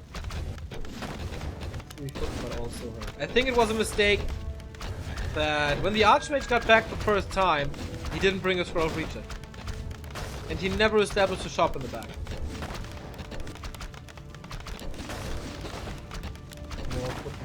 Oh. These workers will splatter into pieces one after another. First one, and now the second one, and now... not yet the third one, but it's coming. All of them. Just like to look back. Oh wow. What a hole. The shark crumbs come in. First kill, second kill, third kill. Almost no repair anymore. But the Archmage is back with a strong water elemental. Diving for the demolishes again. Shadow Hunter has a lot of healing, but of course he can't heal mechanical units. But he can hex. The Blade Master can do damage with close to level 5. This time he used the Scroll of Regen.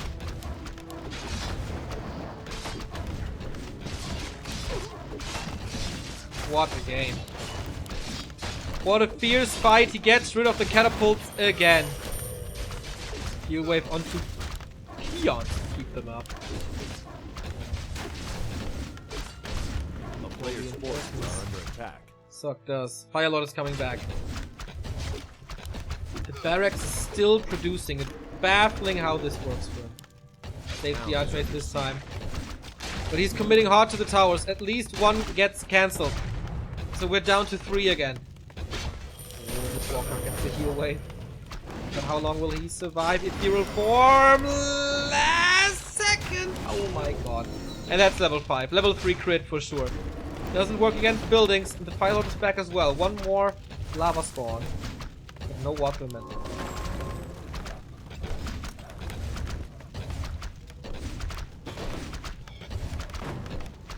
"17 minutes of awesomeness between Lin and Sock.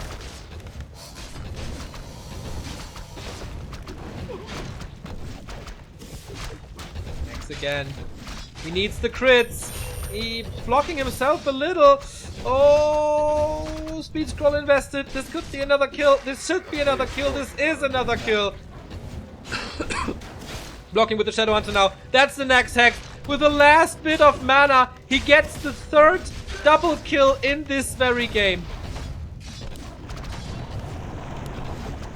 Lin is insane, but here he loses the catapult again. The lava spawn split. It's time to go for the workers again.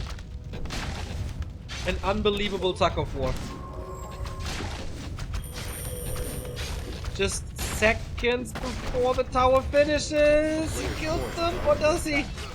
Disenchant again against the lava spawn, saving the catapult. But is this the last catapult? He's not willing to repair anymore. The barracks falls finally. It took him forever. He tried countless times. But we have 5-5 heroes now. With heal wave after heal wave after heal wave. And only one peasant remaining. 12 supply for Sok. And no repair anymore after this. I think he broke it. I think after 19 minutes, he finally broke it. GG by Sok, we go game 3. Town is under siege. Woo-hoo-hoo-hoo-hoo! What a game! Until the very end, I had no idea who wins this. This was one of the very, very, very best tower rushes that I've seen against Lin since 2016. Almost got it. I was actually surprised that he got the first 3 towers up. Because that never happens against Lin.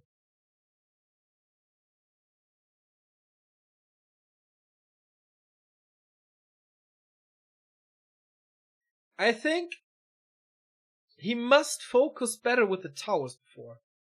To either go, like, commit all of the towers to the barracks or all of the towers to the stronghold.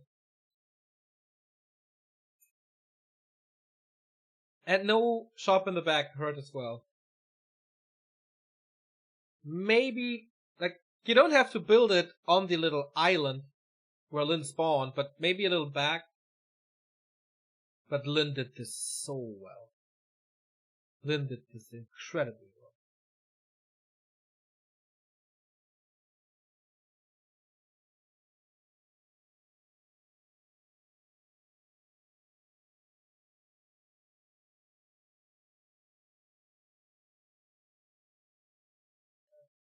Thank you, Christbaum Spitz, for the sub. I know you subbed before, so thank you very much.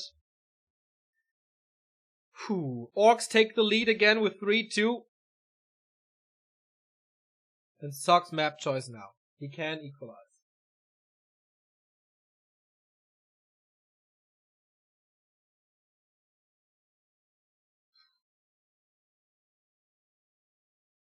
Last refuge it is.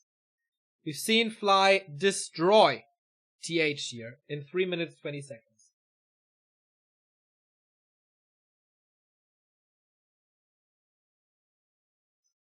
Human expert analysis by Boca, one of Germany's best humans. Yes, he had the chance to kill the main building when Lin had 0 lumber. Still, mistakes lead to good games, and that's exactly what I think as well. He didn't realize that, yeah. The transparent, that's not a microphone, that's like a pop filter. So whenever I do, you don't hear it that much. It's not as annoying. The microphone is like in there. But either you have this in front of my face or you have worse sound, so I think we go with this solution. Huh? I don't like it anyway, but whatever. It was a great start for Sok to get the shop that early, but letting it back up, I don't know, maybe you should prioritize a little better.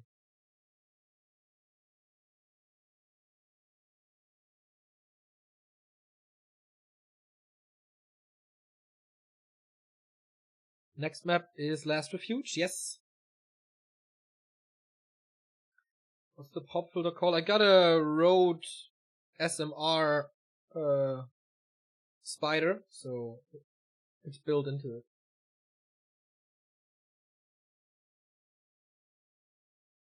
it. Soon, Neo, soon. Yes, Stefan, I praised you before. I don't know if you tuned in late or later than I said it, but I praised you quite a bit. Stefan die Waldfee, our YouTube god, and soon to be more than just that. Quite a few improvements in our Raptors.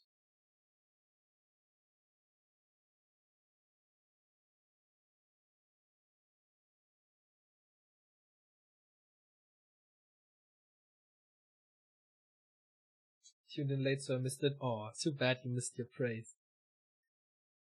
So, Last Refuge, it is. We're waiting for, I think, the Chinese broadcasting.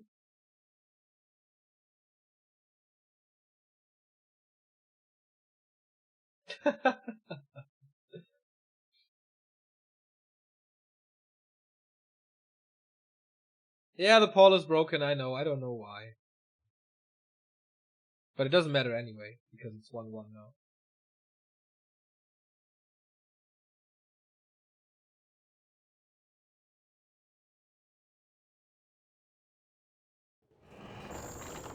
Alright! You hear them chains, right? Let's go! Sock and Lin, map number 3. Funny, this is the first clan war where the best of 3s go full distance. And both of them, actually. So we're online for 2 hours and we still didn't start the King of the Hill mode. This is gonna be a long day for us, boys and girls. Sock, surprised by taking map number 1, was incredibly close to taking map number 2. And now, can he get map number 3? Just as Fly did, as he was the underdog against TH. We'll see. Lin, apparently. Wait a second. Is he playing it like Fly? No. It's not the super fast tech, the 2-minute tech. It looks like the normal build. And Sock, I could see a Mountain King maybe? But in general it should be Archmage with his aggressive play that he does usually. But that would be a curveball for sure to play Mountain King first. But we all expect an Archmage. Archmage it is. Blade Master. Third game, third Blade Master. Not that usual from Lin. As he knows... Alright, as he does a very good Farseer as well as a very good Shadowhunter first.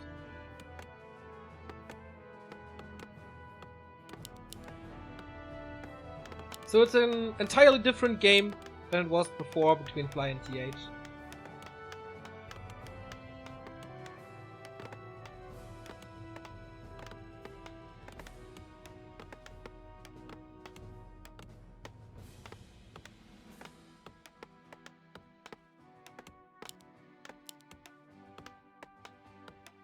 You could go for an expansion on this map, as I said, but not very likely, especially Sock. I think you will go for fast level 2 and then harass.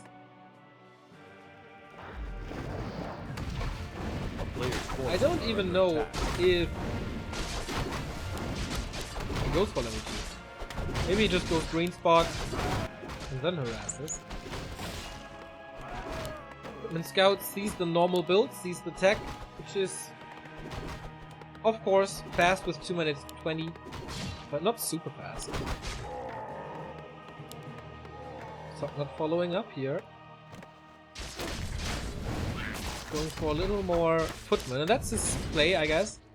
A lot of footman early, therefore little delayed tech for him.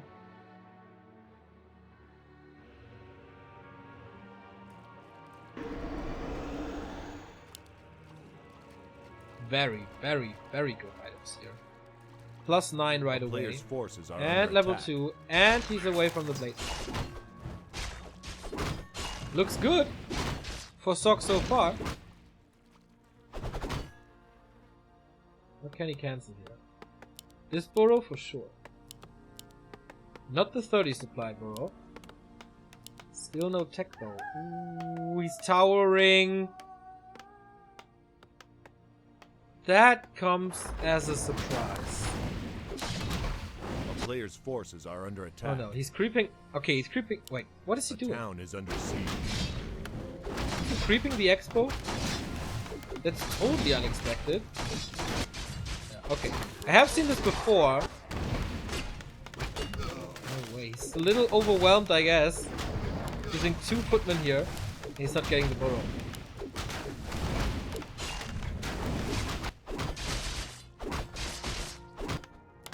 He needs it for level 3, but this was quite unsuccessful. Losing 2 footmen over it. With those resources... Oh, the grunt sees it. A player's forces and the grunt punishes it. Oh, this is bad. Circle it. Ooh. No way he lasted at that. He did, right? The grunt. Last hit hero. Can he get a revenge with a grunt kill with a surround? Doesn't seem like it. Needs more militia. 2.5 Blade Master already. With more kills. Oh, this is a disaster. Surround okay, but what's it worth if you have Windwalk?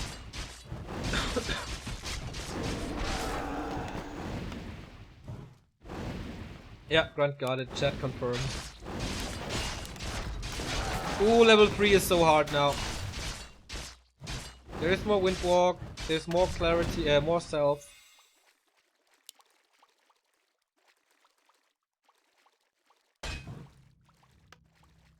Then he gets away. Where is he? Gonna get this kill. Orlin denies. While the Blade Master was healing up, not a sign of a town hall, no tech. Forces are under attack. Ay caramba. Gets another surround. Almost on this grunt, but Lin's tech is already done.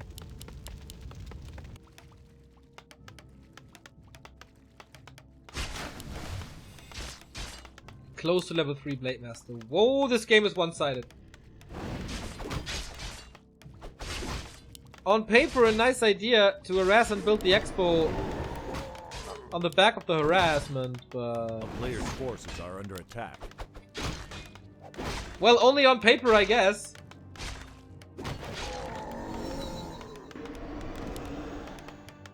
So, fast build now. One tower is up, second one as well. Blade Master can't do too much anymore. But what is it? Double beastery? No, he plays it standard. With radar Town is walk? under siege.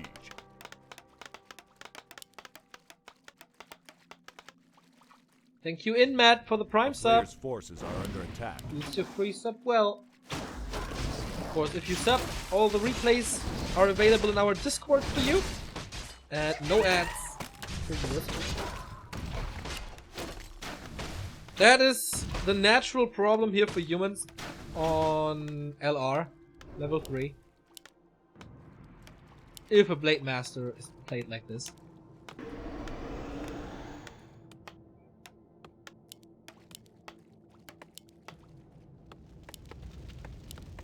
A player's forces are under attack. Just counter expanding. Yep. Early tier 2 counter expansion, which is okay since Sock has still not started the tech.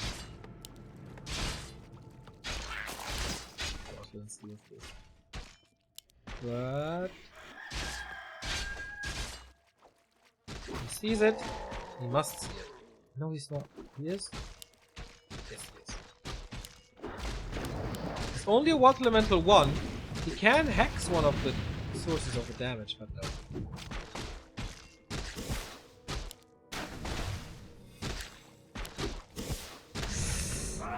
Oh, he got it! He got the last hit, got the revenge, but will he pay with his life?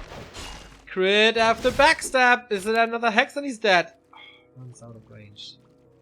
Is he? Is he? Grunt comes in for the block. This must be a TP. Yes. A player's forces are under attack. Whew!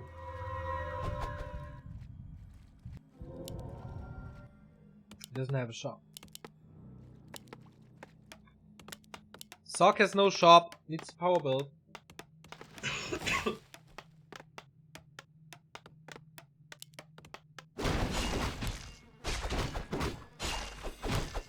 That last hit was pretty damn important. Otherwise, he's still not level 3. Black? Sock is crippled, but he prevented the expansion of Lin, who's only at 37, rebuilding it now. We've seen this quite a few times from Lin, that he A player's forces too are greedy. under attack.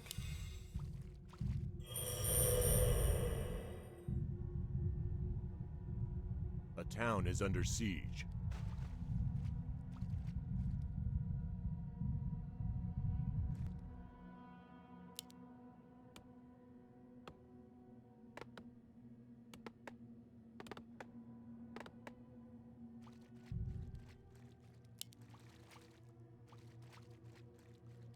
player's forces are under attack.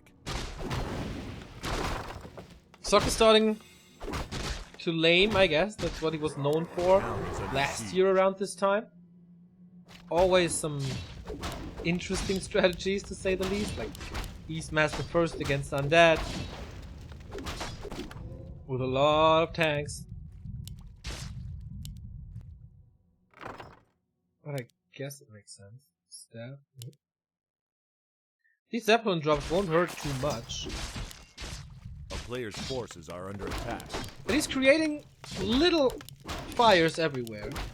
Lynn has to repair here. Archmage is here. He will drop it till the expansion, or against the expansion here. And in all that time, he's mining. Is he dropping already? No. Disenchant number 1. Disenchant number 2. Disenchant number 3. That cost a lot of mana. Mountain King second, double Arcane Sanctum. Town is under siege. That's it. And now, go for the expansion. This is smart play! And well executed as well. Does he have enough damage? There's another Wall Elemental once the cooldown runs off. I think he gets it. There's also basically no repair. Oh, he does have a town portal. Prevents the damage here. Dispels against the Hex. Cancels the Expo. Needs to TP out though. Yeah. Provides level 3 with another killed footman. But the Expo is down. And Lin Wyvern play, I think, would have gotten you the win. A player's forces are under That attack. was a nice little macro move by Sok. He didn't kill the burrow, but he distracted Lin, who was focused on his main, then dropped with his Zeppelin, which was expected because there was a Bat Rider already. Oh, Scourge Bone Champs now though. Nice Sim City by Sok. Going for an attack upgrade first. Sorcerer's coming. He's stabilizing. The only problem he has is his weak mountain.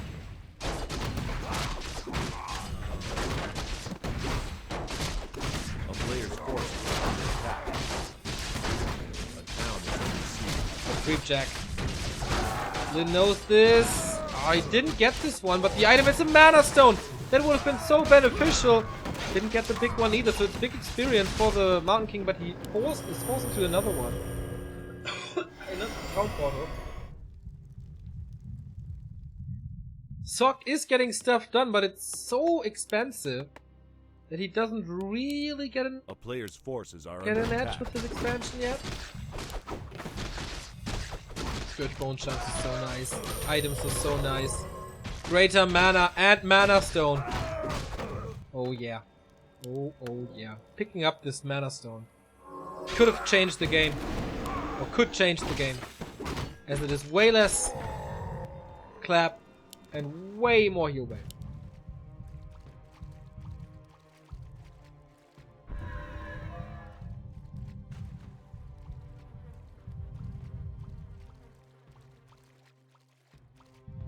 A player's forces are under attack.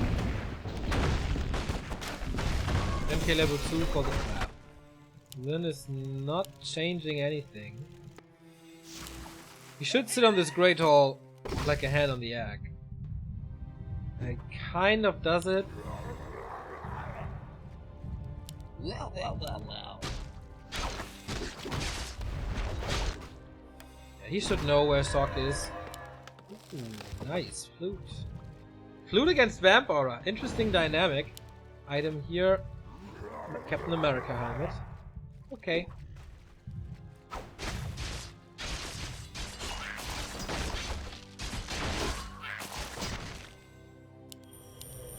So Expo's up, shop next to it. To help in the defense. Good levels for Lindo. 4.5 Forces or 4. are under attack. Against 3 and 2. Chris. The Helm of Valor isn't good, but Crystal Ball is just bullshit. No tier 3 by Lin. Fly tried against TH. 75 versus 65. A player's forces are under attack.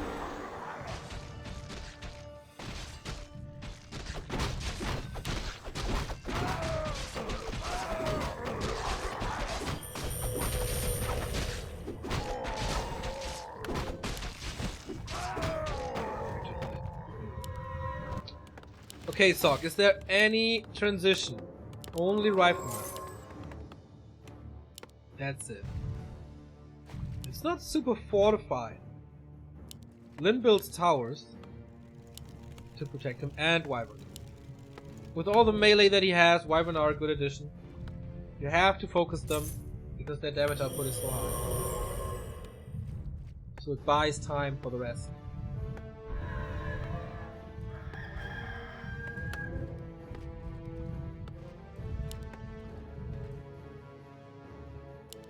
This is the big push to come. With tower support, with a mana potion, with an invul potion. But Lin is ready and keeping him away from the expansion. There is Blizzard this time, for the very first time in this clan war, so he positions the towers to cause a little distraction. This is good damage, but Hex comes against it. The Raiders are far away, though the position for the Archmage is great. Level 4 for him now. Massive clap on top. And he has to use the Shadowhunter's mana. Granted, he has a lot of that mana, so he can't afford, but the Mountain King up front can do whatever he wants. And is killing so much! Invul Potion used on the Blade Master as well as the next heal wave. This is like 12 supply gone for Lin, who has to fight a 20 supply advantage for Sok now. This Blizzard transition was absolutely perfect. The Archmage position was absolutely perfect. And the Orc struggles. Can Sok equalize this series? It would be a massive surprise. Player's forces are He's healing up. He's not overshooting. He's not overcommitting. He's cancelling the healing though, or the clarity, on the Shadowhunter, who's super close to 5. He shouldn't allow too many kills, but again, everything is red. Is he going for a Stormbolt? He does have the mana. No, goes for the towers first. Allows Lin to heal a little, but at the same time doing damage to the economy. This is rough. Orc might lose the 3rd game in this tour. 4th. Oh boy, there was more damage than we expected. Shadowhunter still has a lot of mana, but both of the consumables are gone. The Mana Stone isn't regenerating anymore, so who's gonna die first? Blade Master or Mountain King? Blade Master is still not level 5. Is there Invis? There's Constant and Snares. Lin taps out! Sok defeats him fair and square with an expo play on Lasterfuge. Wow. Just wow. That was absolutely solid human play against Orc. I don't like this expansion against expansion play that Lin does. I think it doesn't work. Because the human is always faster, the human pushes always faster, and then, I don't know, it doesn't work that way. But the position of the fight there was exactly what Sok wanted. The transition to Blizzard was great, the timing was amazing. And the position was the best thing that could happen to him. Not in range of the Ensnare, forcing the Shadowhunter to use both of his consumables for the hexes to prevent the Blizzard. That was it. And Lin giving up 2 maps. And that equals the series. 3-3. As TH was defeated 1-2. Sok got the revenge over Lin. So 2 upsets already. And now we're done with the best of 3s. From this point on, everything King of the Hill, best of 1. The 4 players of each team against each other. We have TH, Chimiko, Sok, and Blade versus Fly, Lin, Xiao KK, and Soen. So we're in for a treat. This clan war so far has been great, and more action is to come. Stay tuned. Little break. I need a rest. See you in a bit. We have the first game of the King of the Hill. The clan war is tied 3-3 between human and orcs, and now the tier 2 players are starting here. Xiao KK and Chimiko. This is China versus Korea. Both pretty young. Chimiko, for me, one of the rising stars in the scene, with, in my opinion, a very good human versus orc matchup, which was why I was surprised to see Sok there, but after seeing Sok against Lin, not surprised anymore. Everyone was bashing the human team a little for being too weak. Maybe they just are good against orc, and yeah, the matchup suggests it here. 82% win rate for Chimiko against Xiao KK. Chimiko was very strong, or the strongest, during the Fire Lord meta, which kind of is not trendy anymore. So let's see what he can do and what Xiao KK can do. In the upper left we have the orc, in the upper right we have the human.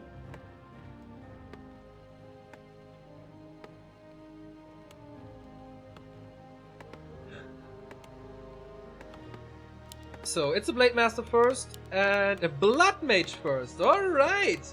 That's something we've seen from, for example, Yumiko. Certainly an expansion then, with this Blood Mage.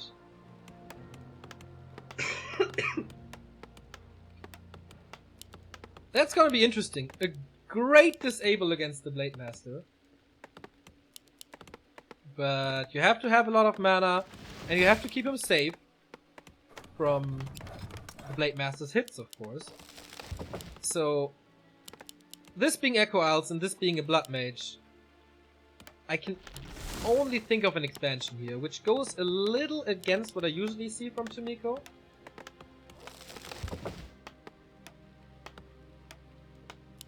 And I feel this is still very, very hard to overcome. This expansion, especially on Echo. We saw it on Last Refuge now as well, that it works for Sok versus Lin.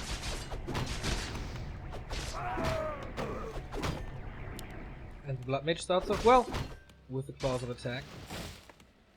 Blade Master, Ring, certainly unlucky. The big strength of Xiao KK is the early game. When grunt control matters, when he can block, when he can catch up with the Blade Master and create a lot of damage with the Blade Master. Ooh, what? Going for the mercs? Ah, no, he's just pulling them. He wanted to pull them, but didn't get it or something. Weird move by Chimiko. We got the Shadow Priest, but it gets slowed and punished so hard with a bash as well. Ah, he survives in the end, but that's a gift for the Blade Master for sure. Second Claws of Attack for the Blood Mage, which is now scouted. The strength of the Blood Mage is slowing down grunts as well, so you can slow and surround them, and then they pop out of the banish, and then you can kill them. Forces are under attack. And I wonder how KK is reacting to this. He got the big invul, and he spent quite a bit of time on this creep spot.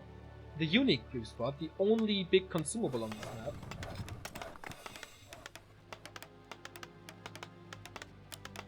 So, Shadow Priest is fully healed.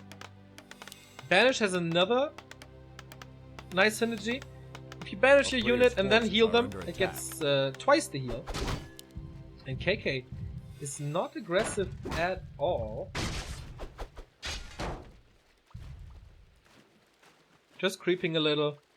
He has good items. And he's teching. So it could be Mass Raiders. It could be Wyvern. But we've seen TH versus Fly. Oh, no tower. And there's an opening in the base. Ay, ay, ay, ay, ay. This hurt. And yeah, Fly decided to attack the expansion immediately against TH. Xiao KK has a different approach here. Not punishing the expansion at all. Makes it, of course, a lot harder to punish it later.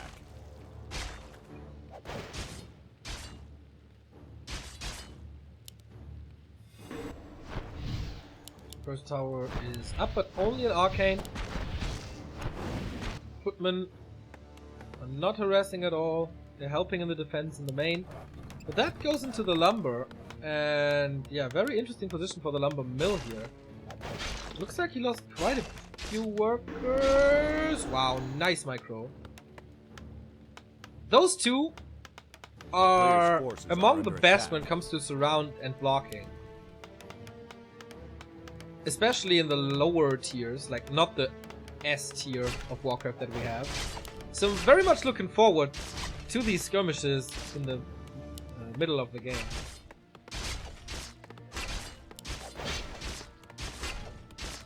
Late Master waiting. Oh, he staffed in. So there wasn't an opening, he just staffed it. And he spent the entire duration of that staff in the main. But there's only one quartz, which is quite nice for Chimiko. Also got a good amount of lumber here. Oh, morphing all the militia, but he can't afford it as it seems. So, tier 2 now. Spirit Lodge, SH, Beastery. Radar Walker play, the normal one. Did this delay the tier 2 enough? Chimiko is not attacking. Chimiko has no water elementals to work with to send into the base.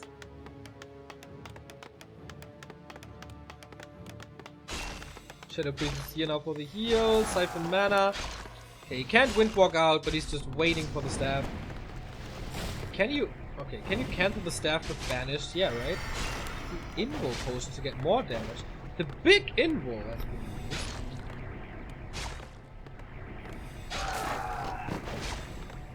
That is a lot of damage. A player's forces are under attack. Staffing out now. Blood Mage can't reach. So he's getting out. Oh, to the expansion. Where the tech has started. And it's still only an arcade. It looks like Shao KK is absolutely dominating this match. I'd love to compare the gold mines here. 10,000 versus 600 gold advantage. A little less. A lot of workers died though. He kept all the footmen alive. A player's forces are under attack. So I guess with only 4 footmen you can't really do too much in the orc base. Oh yeah, the big invul. That I don't. The tech is in time, but will he have enough resources later for the tier 2 buildings and for towers? I mean, Shao KK has to win quickly now.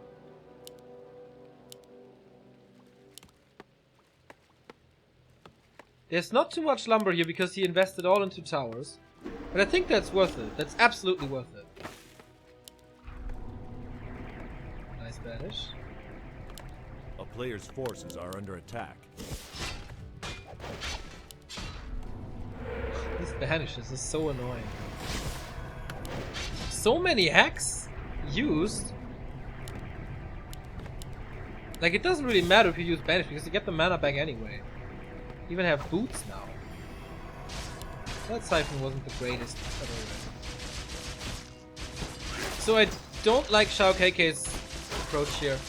He's not aggressive anymore. He's not counter expanding. He's not going for a base raid, he's not going for a wyvern range. So what is he doing? Creeping. And giving Chimiko the time that he needs. And now he's at 1,000 gold. This one sanctum only. Did he queue the second one? Yes, he did. A town is under siege. So just like Fly did against TH, he's cancelling the shop, he's cancelling the sanctums, and that's important because Chimiko has a lot of gold, but he doesn't have a lot of lumber. And tier 3. Okay, I like that. Didn't see that before. I like that tier 3. Then it explains why he was so passive. A player's forces are under attack. Banishes himself. Stay in a little longer.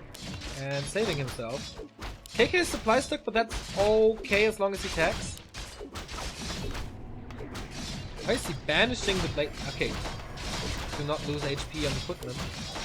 Good surround on that burrow. He can cancel it as well. He can kill it. Oh, mass repair now. So close. And stairs. It's enough. Nicely played by Chimiko. So we really have to start worrying about the orc. Archmage second. Base is protected. Blacksmith is coming. It's gonna be the double Sanctum Rifleman play.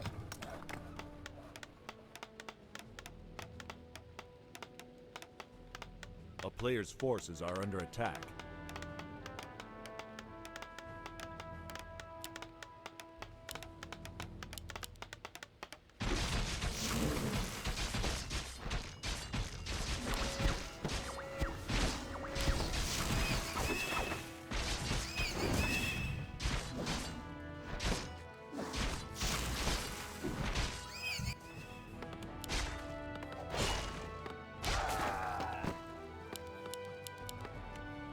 But he A kind of player's forces needs... are under attack. Does he need to spell?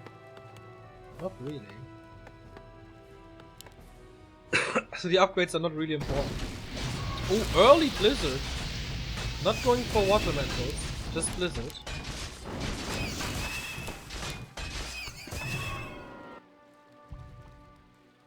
KK can attack. He's at 47.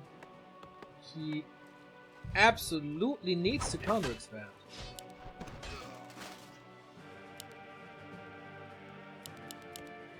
A player's forces are under attack. At this point. Chimiko's already at 64. But this is like, you're stuck between a rock and a hard place now. You have to produce units to be able to catch up with the human. You have to expand to catch up with the human's economy. So what to do?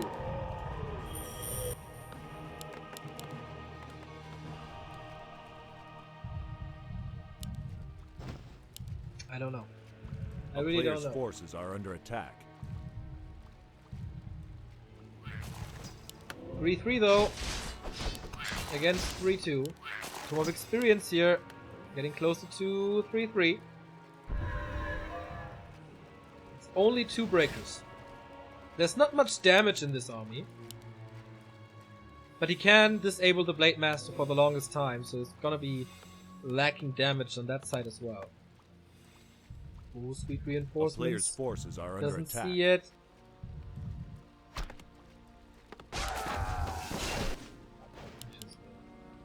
Long rifle upgrade, militia push towards the expo, which is totally exposed.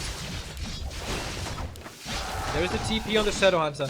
Can he kill this expansion? There's a lot of raiders and end snares to prevent the repair. And Chimiko turns around to hold his expansion. That's necessary. Forces the TP, keeps his expo up, loses a lot of workers in the process, and only trades for a raider and a TP. A player's forces But that are was under attack. his win condition, to keep this expo up. 70 supply push is coming with a nice pendant and nice ivories and a nice round of items here as he has the gold.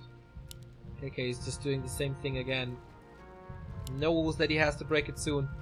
Again investing into this town portal. I don't know how he wants to hold this. It's a base race, basically an expansion race.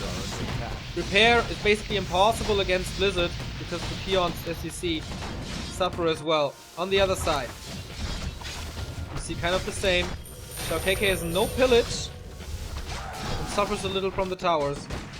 Expo down, TP home. Can he defend this? There's no repair. Both Expos down. But this army is so much bigger from Chimiko. A player's forces are under attack. Lumber mill builds fast. Super The town fast. To is get under at least siege. some lumber income. It's the second one here. Chimiko plays, Chuck KK plays it quite smart. But he needs the lumber for the second gold mine again. He doesn't have that. He can't rebuild it. While Shao KK has the gold for a tiny Great Hall. But he has to run away first. And there is no speed scroll anymore. Dispel on the banish. He has to take this fight. Archmage position is not the greatest, but he wanted to block desperately. Will he pay with his life? Nope, banish saves him. And there is a potion on top of things. Blade Master has no mana, is slowed, was slowed. A lot of disenchant going into this anti-slow.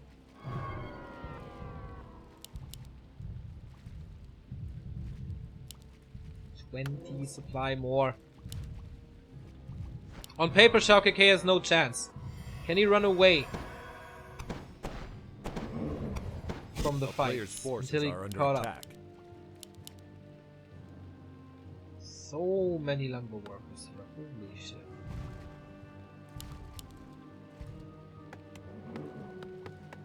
Imagine Chainwave now. On those levels.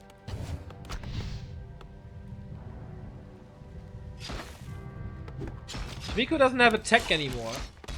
He's basically tier 1. It was the keep that he goes. Oh, perfect position for the blizzard though.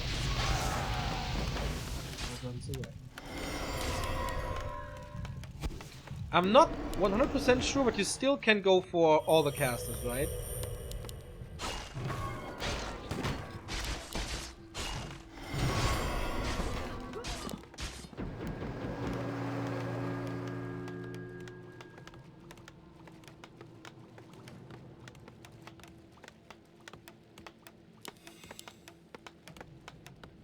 Nico still with only 60 lumber. Shao KK is tier 3. He adds Kodos now. Doesn't have the Warsong battle drums yet, but still. 10% damage, 60%, 60 supply. And all of a sudden, it got a lot closer. A lot closer. It's one base versus one base, with the Orc able to expand at all times, basically. Warsong Battle Drums upgrade, Spirit Walker Master upgrade. Does he have an Orc? Not yet. Very good Blade Master, right?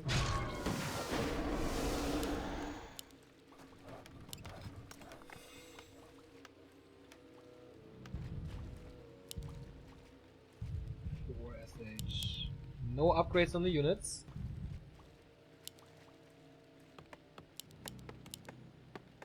But it's coming. Chimiko. He invests into another town hall.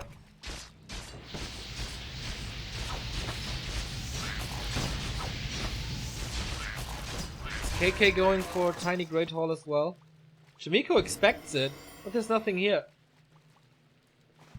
Instead, he's going for the base raid with Kodo Beast this time, plus 20% damage on raiders. That's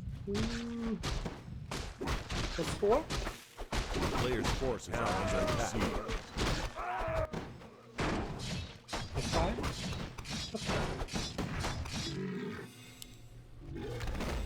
And enough energy here. Is it the second one? Yes. And so the raid begins.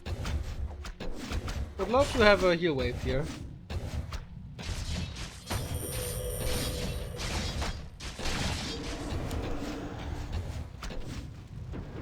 And of course, the typical orc play now in those situations. Village and raiders. Town hall is up again. It was broken once, but can he break it twice? He's still not going for an expo. The peon is coming back, so maybe he's just expanding with this one.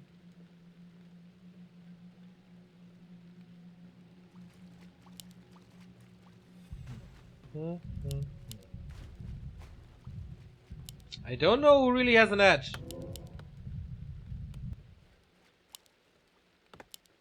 I mean, Shimiko is at 80.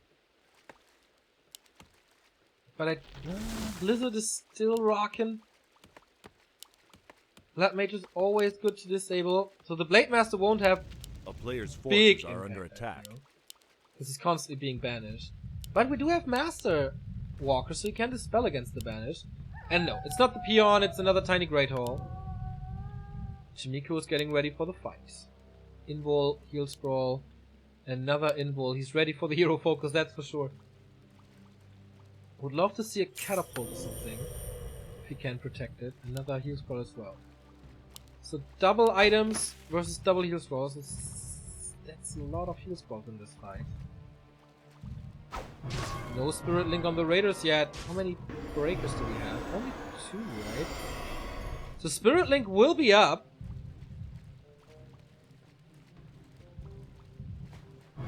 Good timing. The tiny Great Hall is not paid off yet. 10 supply advantage for Chimiko, who has attack upgrade, but only on the Rifleman. Blizzard onto the walkers, lots of ensnares. Where's the banish against the blade?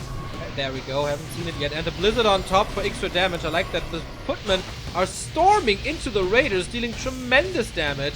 The Blade Master has to retreat once more. There's no mana on the Shadow Hunter anymore because he had to heal so much. And yeah, what is the Kodo doing here?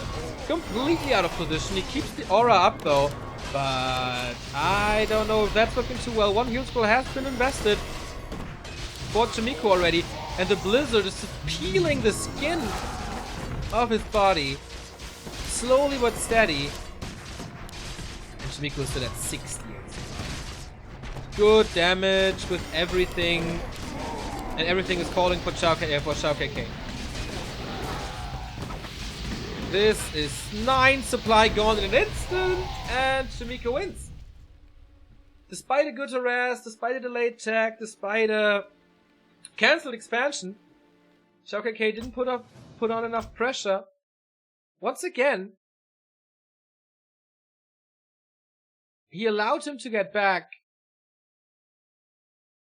once he had no lumber.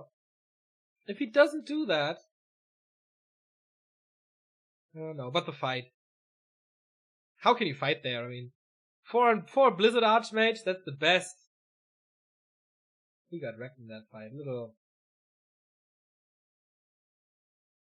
Yeah, that wasn't supposed to be a fight that you take. For sure. Thank you, Puffner, for the 2-month resub. Much appreciated. Thanks for your prime. And we go into a little break here, as it is best of 1. I can rest my voice a little, and then we're back.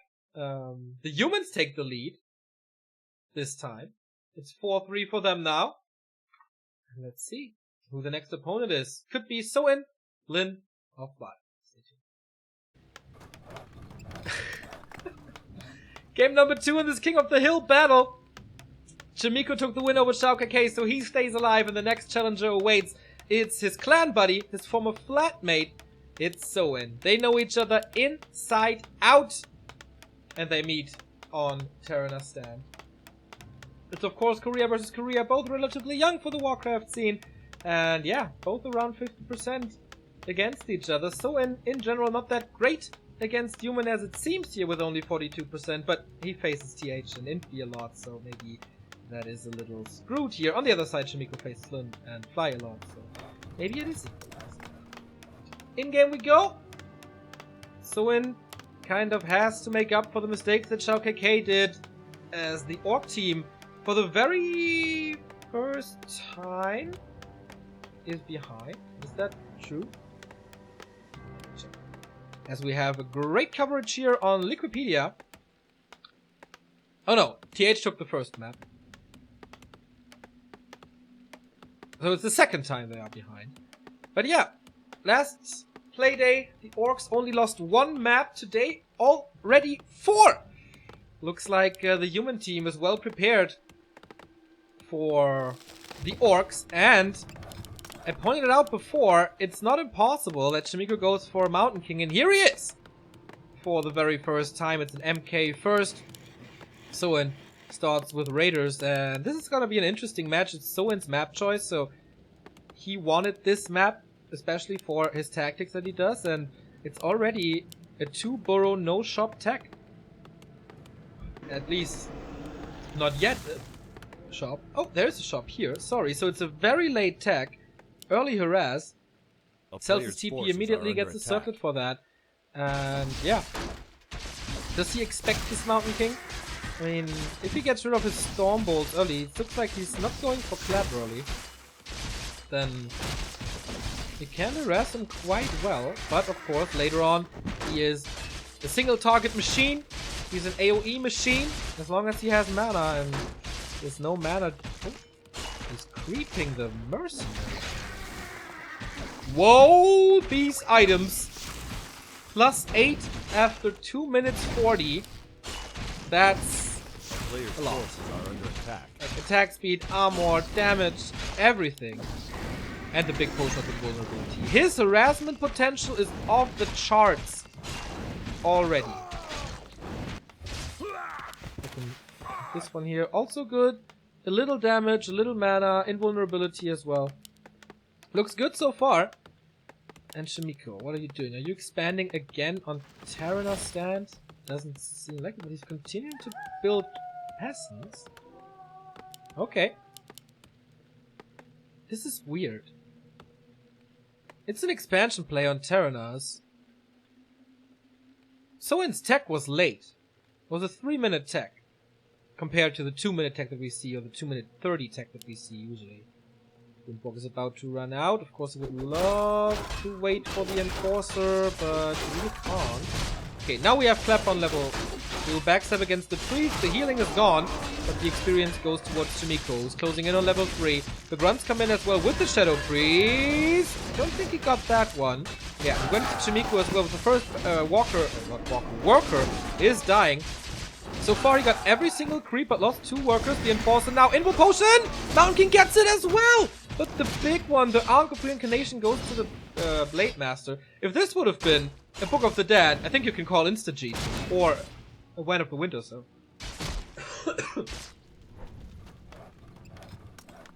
So quite lucky with the item drop here, but great creeping by Shimiko. Keeping the Blade Master at bay. Stormbolt here and picks up the Berserker immediately. Didn't do a single point of damage, I think. Can he reach? No, he can't. So against this expansion, the 2-burrow tech is great because you have 2 grunts instead of 1. More pressure against this Town Hall. There is power build, but the damage, especially with this, is just way too good. He also lost quite a few workers. And oh, almost another footman here. Saving both of the grunts, killing another footman with the last hit of the Shadow Priest, and he can't reach without a Stormbolt. There was one Stormbolt, but it's alright. He saves the mana for a Windwalk, so he can always escape us around. He's trying to go for this Expo again. Started stepping. 92 plus 8 damage.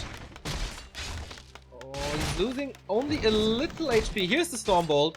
But the grunts are coming in. Great play by Soen. Oh my. Reveal immediately.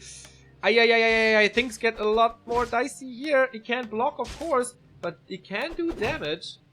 But the Blade Master survives as well. 3rd Expo attempt. This is so expensive. Double Beastery. And the position can only mean one thing, and it's Wyvern. This is as close as you can build them to the human expansion. You can, of course, go into Raiders, but this must be a Wyvern. In my opinion. Shadowhunter as well. And what is Shimiko going to do? He doesn't have the lumber for power build. That's wrong. That's wrong. Player's There we go. Beastery number 1, Beastery number 2, Wyvern number 1, and Wyvern number 2. There's no guard tower. There's no tower at all. There's no water elemental. The only anti-air that he has is Stormbolt and a Berserker. And now he comes in with a not that healthy Blade Master, but there is an Ankh. Even more attacks, but even more damage. This Blade Master is out of control already. And he has Hex. I don't want to spoil, but this doesn't look too good for Shimiko.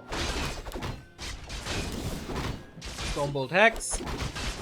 He can die, it's no problem. He has an Ankh.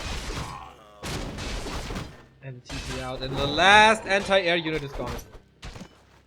As he loses, of course. And the harass begins. 2 Wyvern out. Are under attack. And it's so easy to snipe these towers. That's exactly why TH tapped out against Fly earlier today.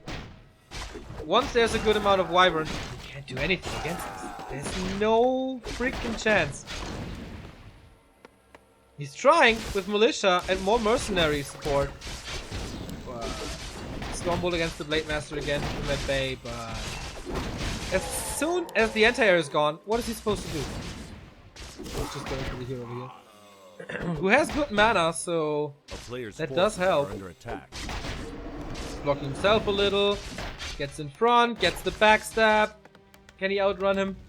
I don't think so. There's a Stormbolt soon that might help him for a while. Shadowhunter is a little out of position. for another hex or anything. So the Wyvern return to not allow another tower.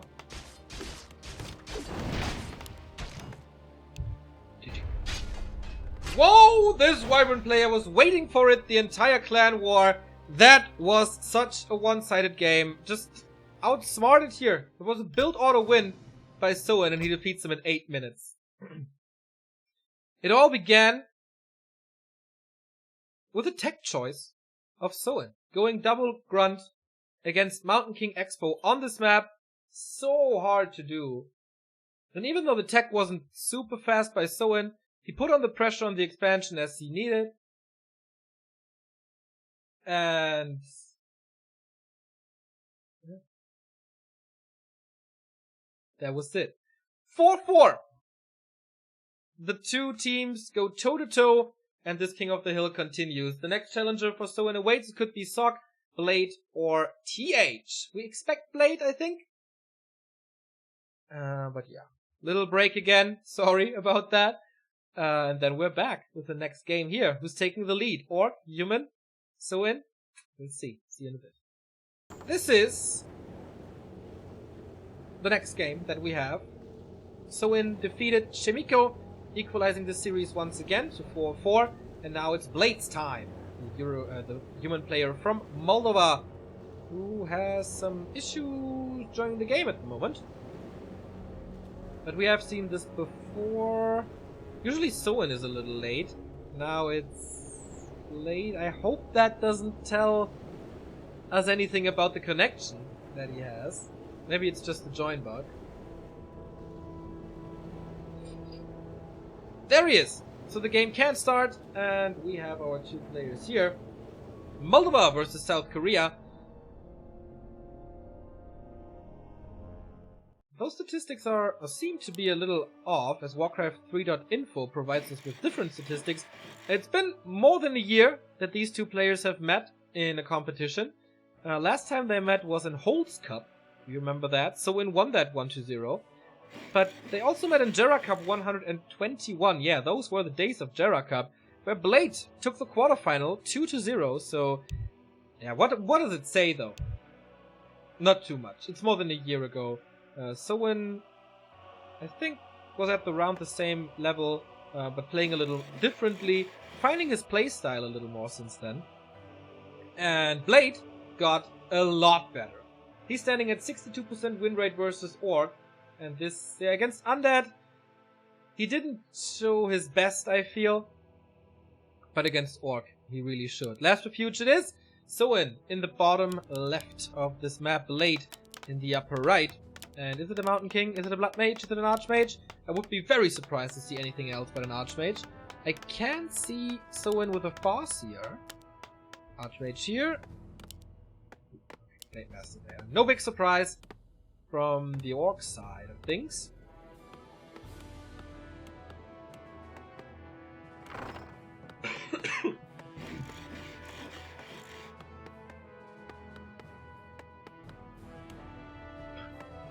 Go game, what the fuck stats are wrong anyway?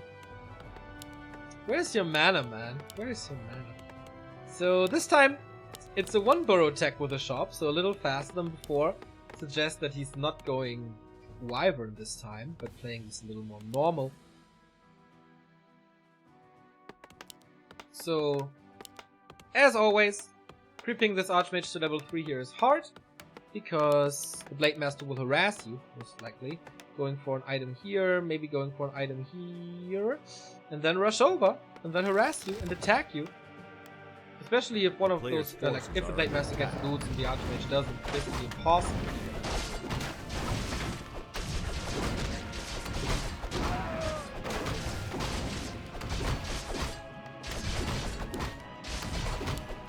Town is under siege. And here's the tech. 2 minutes 20, as it is the norm, I'd say, with the 1-burrow tech. Blade found a circlet, which is nice. Blade Master a claw, and that's about it. But he waited for the shop to finish, so he has a speed scroll. He wants to engage. Interesting choice by Blade to go for the Murlocs. I mean, there's not too many targets that can be poisoned. But the Blade Master is coming in. Oh, didn't get this steal. Now, Blade knows that he's around. continuing to focus on this Tide Runner. This time the Blade Master is around and gets a lot of experience from those Water Elementals who were not denied by Blade. Close to level 2 now. End Snare on this grunt though. Is it enough damage? I don't think so. It's not even level 2 for Blade. And now with the Blade Master being so strong with the Claws of Attack, he just has to run away, and this he would have loved to get level 2 to regen some more mana and attack with more Water Elementals. He is a little late for this burrow. He can attack this one, but this opens up more grunts, and this is exactly what he's going for. Blade is attacking as well, not too far behind the Orc.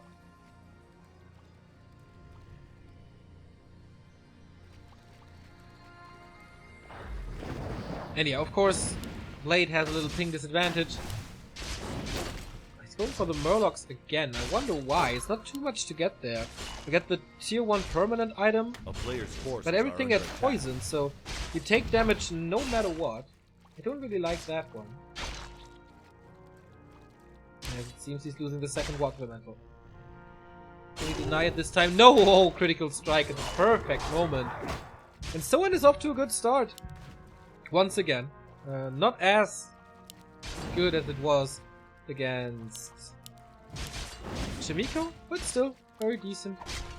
Keeping the Archmage away even from level 2.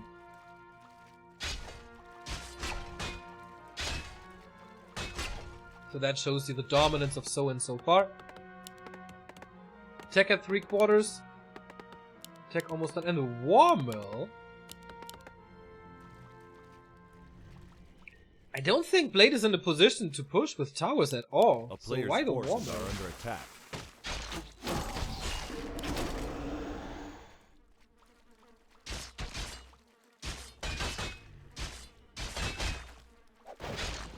Uh-oh, backstab. Crit. Does he have boots? No, he doesn't, but more Windwalk. At least one more. And he's still not level 2. Oh, this is so bad.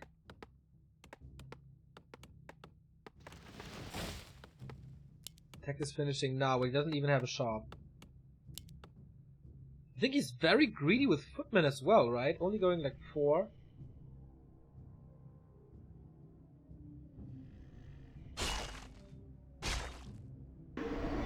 More free hits, and now he sees the opening with the speed scroll, with the backstab, with the block.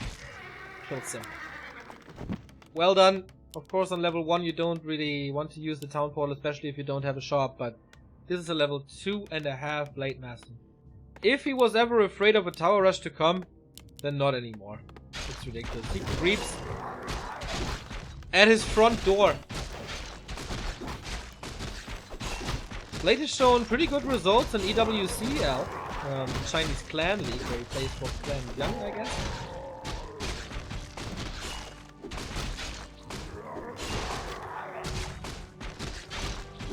Oh, but this could backfire. Mountain King is coming. 3 hurt units. Blade Master's revealed. Stop it. Oh, the hex! What a hex! A split second save. And with another speed scroll that the Shadow Hunter brought in, he saves all of the army. So well done by Soen.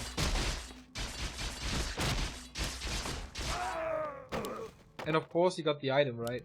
What was it? Book of the Dead. There's a timing window for this item, but it's still damn good.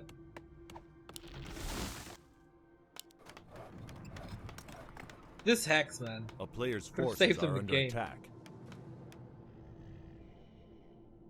Soen in this tournament playing a lot better than expected. Also against Fly yesterday. Fly? Yeah. So, so finally level 2. That took forever. It cost 1 life. Embracer's next. And level 2 here as well.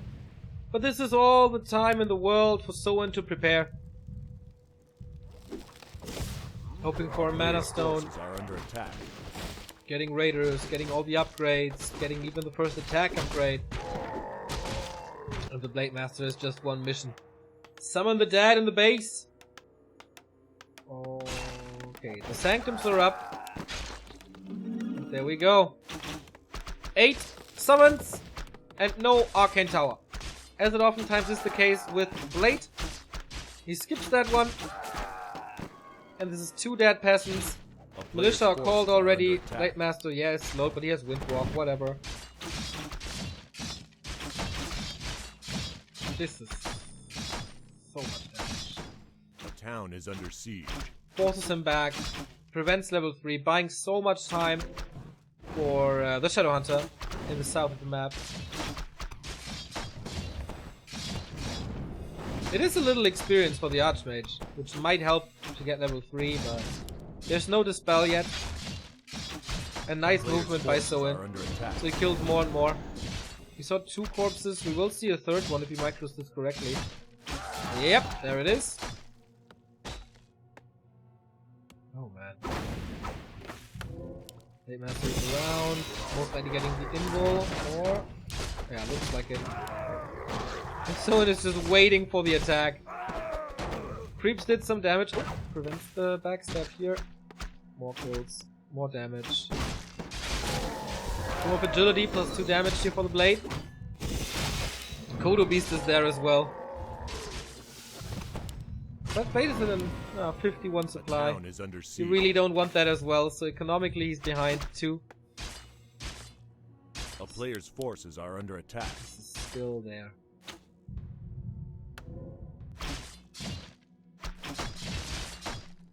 He didn't get too many kills,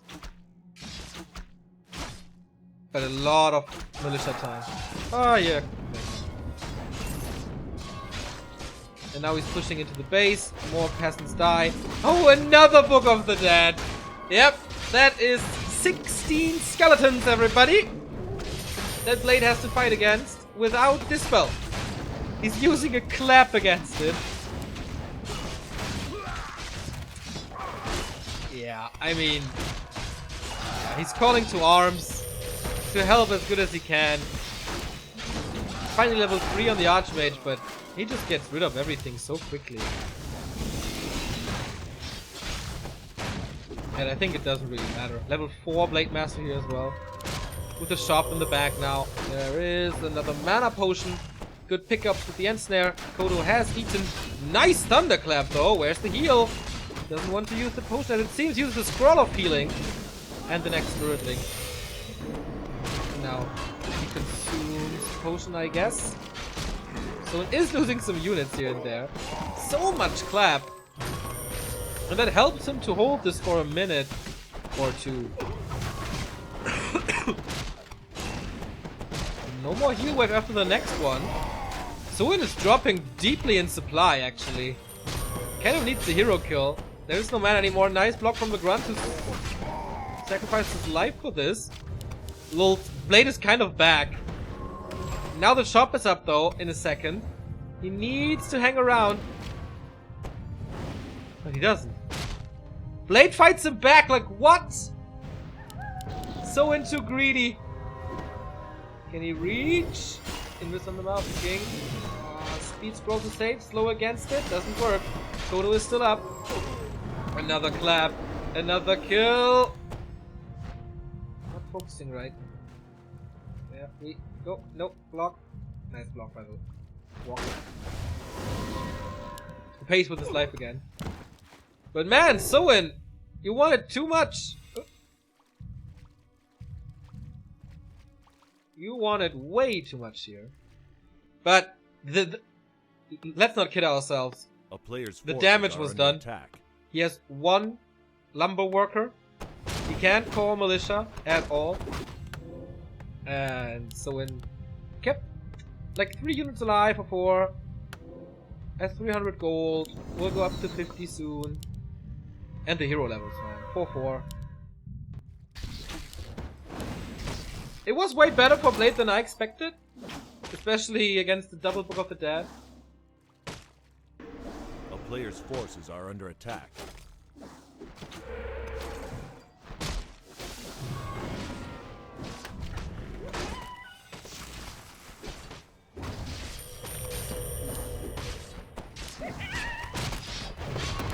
Okay, clap again, but this time he gets caught. Dispel, Hex, And this is... Oh, another invis, but he's still under the net of Revelation. And without Clap, how do you want to win this as Blade? Facing against the Speed Probe, this could be a potentially great position, but he doesn't have any blockers anymore. That's the last one. And he dies to crit. Shadowhunter is basically without mana, except for potion. Tomb of Retraining. Okay, Blizzard has to do it.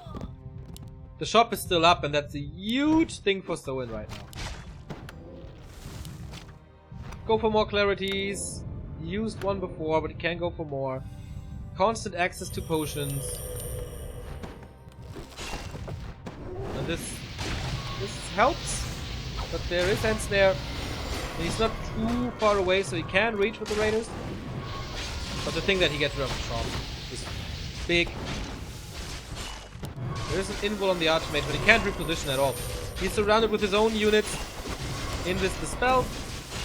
Hex against it. And snare, and with death and crit. There we go. He's dead. Double kill. GG. Soin wins the second game as well. In a very dominating fashion once again. So he takes 2 points in around 21 minutes. Pretty damn good for the Orcs, who now took the lead again. The momentum is shifting a little, thanks to the great performance by Soin. And now we have 2 humans left. We have Sok, who defeated Lin earlier with a great harassment style, or the best human in the world, TH. One of the two will step up. Soin still in the race, stays alive, and who will face him? We will see. See in a bit. Race War! Orc versus human. It's 5 for the Orcs, thanks to Soin, who seems to have a very, very, very good day. Only losing 1 map, and that was to... Oh, actually, 2-0. Sorry, didn't play the first round. So yeah, undefeated so far. 2-0 today. Yesterday, he defeated Colorful, which is a great accomplishment. He is undefeated in this race war. He's 4-0. Which is something that I didn't expect. There was a little bit of a pre-match banter. Soin says, you selected the wrong map, man. You will regret it. And Sok says, no problem. You have a Chimico education. No shotguns, please. So I think no riflemen or something. So yeah, of course, they're clanmates. They're former flatmates. And I think I didn't say it yet. Sok is the player that Team Human is choosing. 2 A1 players against each other. The reigning champion for such a long time in EWCL. The biggest Chinese clan league there is. Of course, they're all Koreans. They're all good friends. They lived with each other under one roof. And they should know each other inside out. And that's what Soin showed before in his game against Chimico. And yeah, maybe it goes the other round this way. Sok was super duper impressive in his game before against Lin. He took the series 2-1 against the strongest Orc player in the world. And yeah, we will see. Neo speaks Korean. No, they chatted in English. Maybe for us, for the Back to Warcraft audience. So shout out to both of them. I haven't met Sok yet, unfortunately. Hopefully he will make it to WGL this time. We met Soin quite a few times before, and he's just, he's a gentleman. Soin really is a gentleman. But not to the humans in this clan war so far.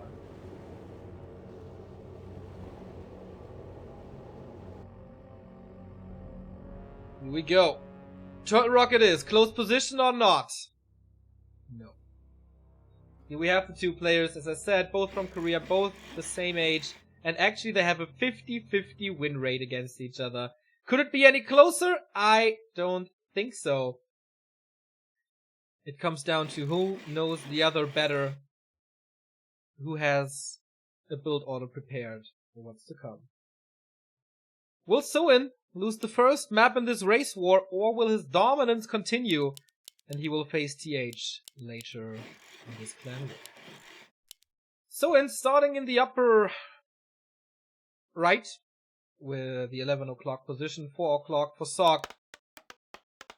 Turtle Rock, usually not the best human map. On this map I think it works quite well. It's not a Tavern Hero build, so it's not a Firelord play at all. But he did almost beat Lin with a Firelord tier 2 push. That was just as close as it gets, and that was cross position. This one is a little closer even, so it hits faster. Maybe he decides to go for the same build. We have a Blade Master again, 1 burrow so far, and no shop. As it oftentimes is when they are on the same lane. This shop gives the orc so much if he has the time to creep it.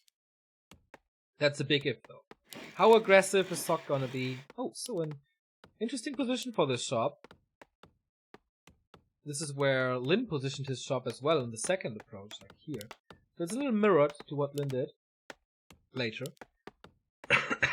And it is closer to the to the ogres and to the shop, so that must be a reason for that. Sock on the other side scouting already, and scouting in the right direction. He sent the peasant to the close position so he knows, damn, I can't rush instantly. But he knows in a bit now that he's on the right way. Creeping for both are under attack. Also the same spot for both. Nobody's rushing the shop. Nobody's going for the green ones. Tier 2 tech by Soin pretty fast. 2 minutes 10. Sock of course can't catch up. Takes care of this footman, so the last hit belongs to him. And the item as well, Gloves of Haste. Neat! Militia support being called and Laws of Attack for him. So everything is a little sped up because he has more damage now, and that means faster creeping. No level 2 though, he gets it here at the green spot, and then he will dictate the pace of the game. Is he going to tower push? When is he going to tower push? Is he going to expand? Most likely. That would be crazy, but I mean, it's Sock, so we never know. So there's opportunity here for him. Blade Master's running far out of the map to go for the first shop without being creepjacked. But that opens up the right side of the map entirely for Sock, but he knows. He knows exactly what's going on. You see the blue dots on the map? Footman scouts it now, but he's too late for the Magi. Yes, he is. Ring of Protection, the worst item he can find. But that's some free damage. Ah, okay.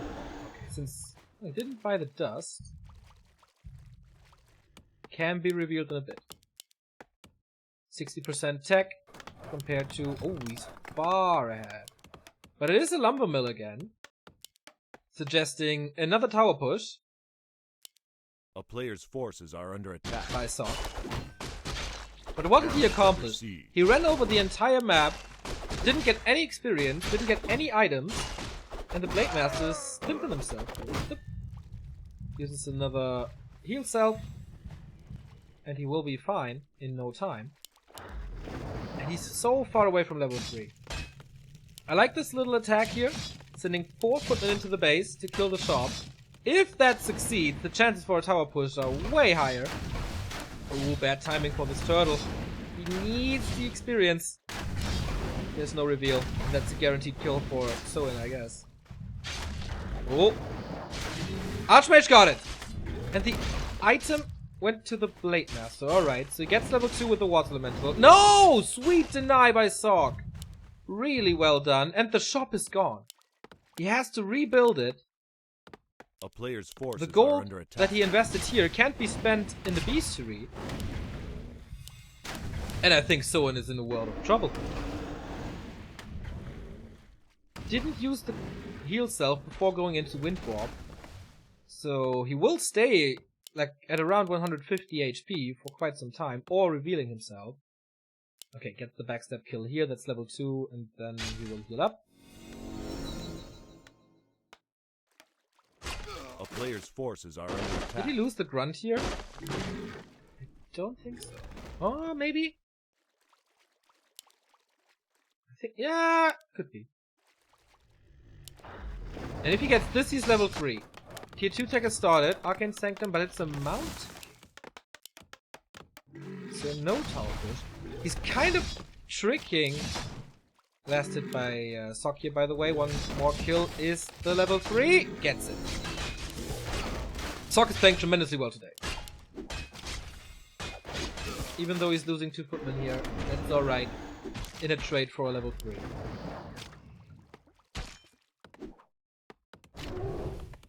he get another grunt? There's only 2 remaining, right? A player's forces are under attack. Beastry is up as well. Raider Walker. Getting a second shot as well. Lots of vision here. For so enough energy. Sweet! So he's getting ready for Wyvern Harass, which is kind of a typical so-in play. Plus 9 damage now on the Archmage. 30% damage increase.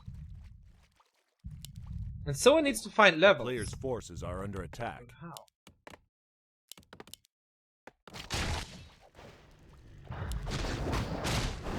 Town is under siege. He's investing, like Sok is investing a lot of mana into his creeping, which is okay. Since he has the Brilliant Aura. Double level up. Okay, that was a risky one. Plus, the Wind of Mana Stealing, good against Mountain Kings. Because they have to be in the front line. And then they are accessible for this Wind of Mana Stealing.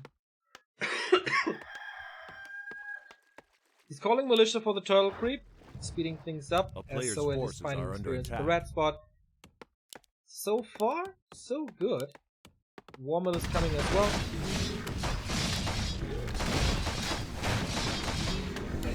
For another steal. Windwalk duration for a long time. I don't think he has reveal. And he stands in the middle of the Gargantuan Sea Turtle. He can snack both. There he is reveal, but I don't think... Oh, he saw it. Ooh, he saw the flag.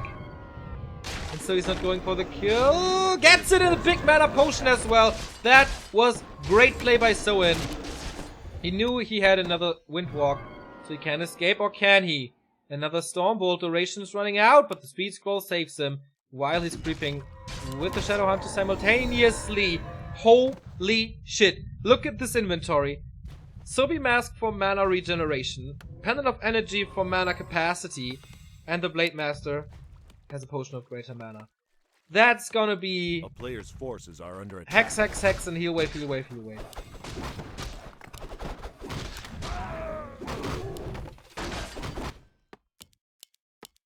That's really, really rough for Sok to overcome. He's setting up defensive towers. Is he really expanding? So-in is storming over. He has the vision on the shop, so we know he's not there.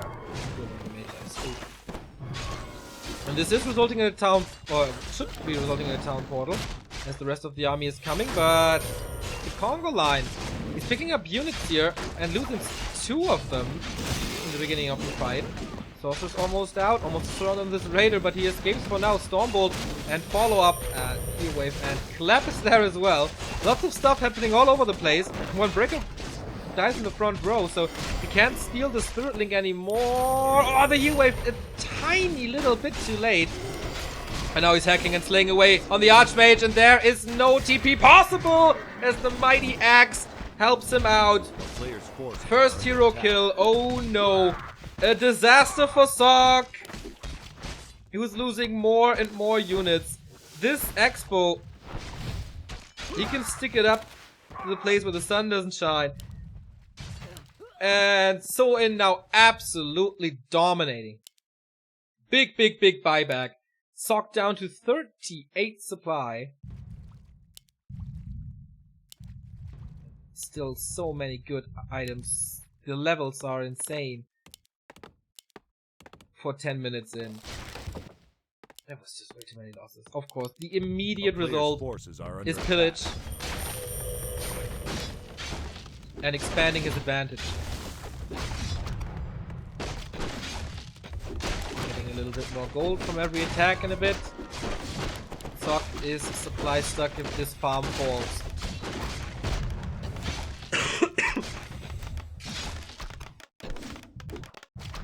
Good thing that there is a tower. I don't think he wants to dive into the base that deep.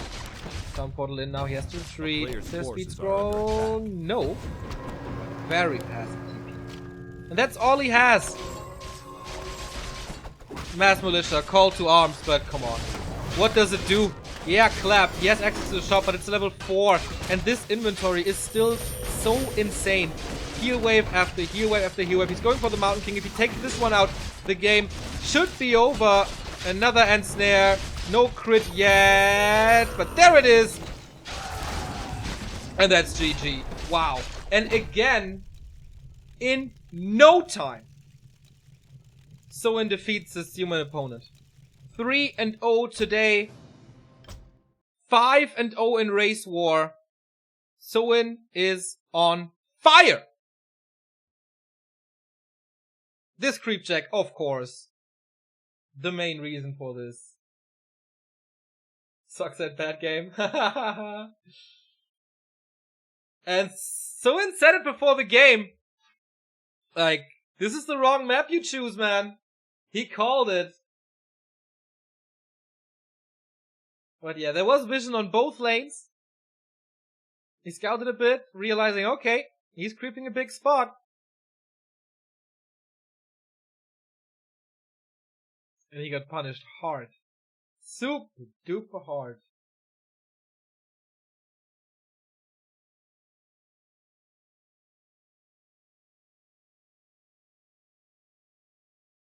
I am impressed with Soin here today. I mean, I expect the win against Blade.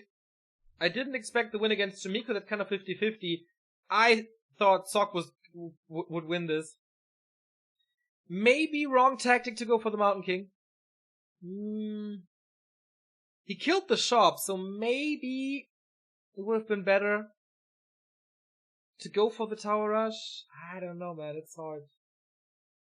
And Soin taking the lead, or expanding the lead for the Orc, who are now 6-4. And they won the Clan War versus Night Elf 8-1. So it looks very, very, very, very, very good for Team Orc. Undead have to pummel them if they want to have a chance. Unbelievable. Sok next opponent awaits, and there's only one human remaining, but that human is the best human in the world. The two-time world champion has to make up for his loss earlier against Fly. It's Soin versus TH coming up. Team Human versus Team Orc. It is 6-4 for the Orc race, who could end this clan war right here, right now. Soin is on a rampage. He is undefeated in this tournament. He's undefeated today, obviously. But now his biggest challenge awaits. This one. Double GCS champion TH. The 3X. The best human in the world, who has, according to our stats, a 100% win rate versus Soin. Let's see if Warcraft3.info says the same. I can check it right now. There we go. Yeah, they only met once though, in March, in the GCS March qualifier. So that doesn't say too much. TH today lost to Fly 2-1. He can't slip anymore. If he loses, Human loses. He stands for the entire race, while Soin is backed up by his brothers Fly and Lin, who would have map choice against TH then. We go Blade Master versus Archmage once again. We find each other, or we find ourselves on Amazonia.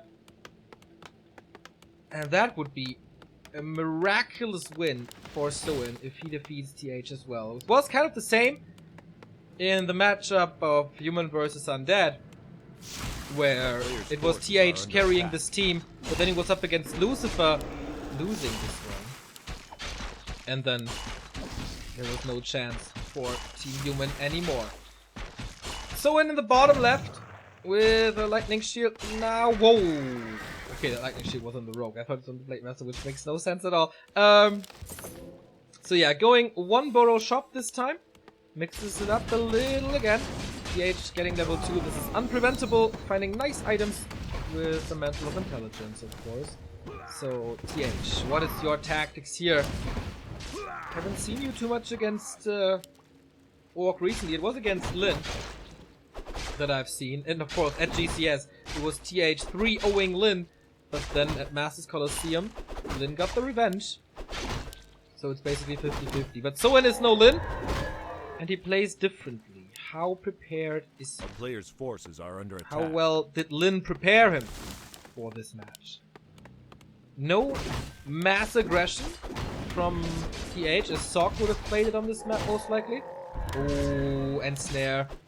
He might be able to help him with the Blade Master, but that's a lot of damage already. He gets rid of the Waterman, but another end snare from the Trapper. And that's a kill. Never lose a grunt in the early game, they say. Can he deny? Nope. More experience here for TH, climbing up to level 3. End snares here now on the human side, but it's mighty fireballs and footman swords. Player's forces are under attack. He has to use a wind core for this, is it? And he gets level 2. Oh, Dutch Courage is in gifting mood again. Gifting 5 subs here, thank you very much. To Kappa Yamaha, OGS Fruit Dealer, Mud Mary, Night Thunder EU, and It's Just Zen. Thank you very, very much for your contribution. It's September, so all you guys who got a sub gifted here can renew it for just $1. And there was a 100-bit cheer by Gore2106 as well. Thanks for all the streams. Keep it up. Hope you guys have a nice day. Indeed we have. With all those matches here, I can't get the smile off my face. And another sub by Warm Up. Thank you for your Prime sub. And here's a lumber mill now in the base with a tier 2 tech, which is a... What is it? Whoa. It's a BMTC combo.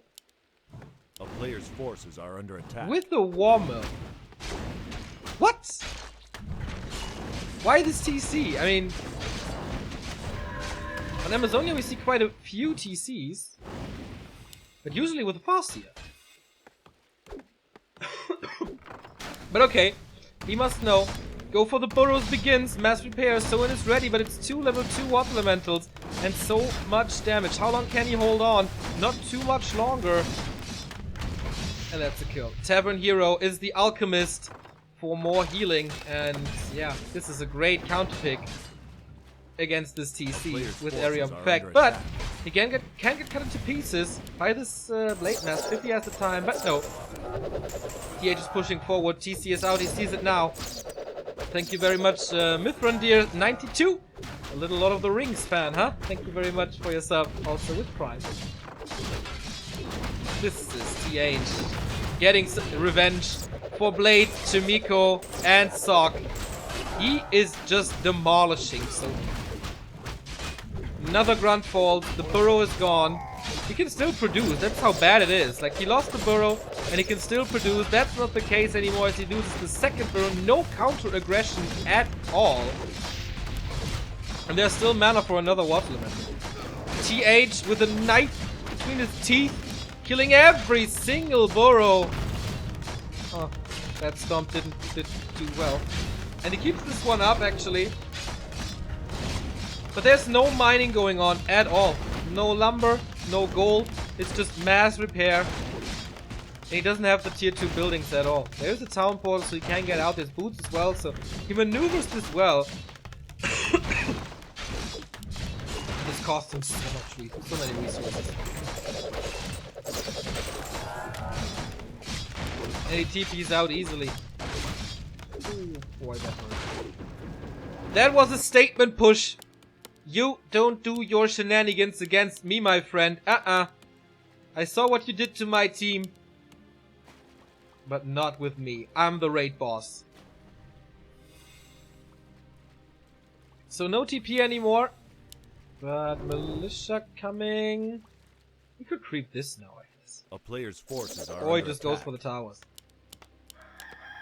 Cast is coming. He does have quite a few, and he skips the creep spot and goes immediately for the tower push. While Soin is still creeping his death watch. This will take some time, and he's supply stuck. He's trying to get double towers up, but I guess that's not going to work. Clarity and Archmage Aura helped him. First tower down. Second tower? Am I? No. No. Not going to work.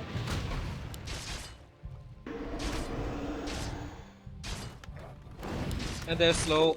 And there's more damage. I guess we'll play another one. Sorcerer's turn around. Go for it. TH even with the Zeppelin. Towers are coming here. TC is out of the fight until forever.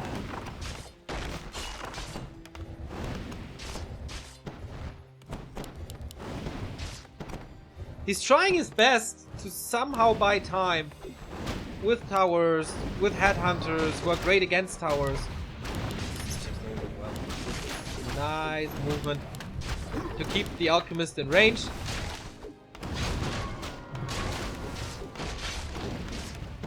He cancels the towers here. Nice stun. That's low. TC gets to the shop. Can he buy something? Yes, the potion. There's no TP on the Archmage, but the Zeppelin. Do the rescue.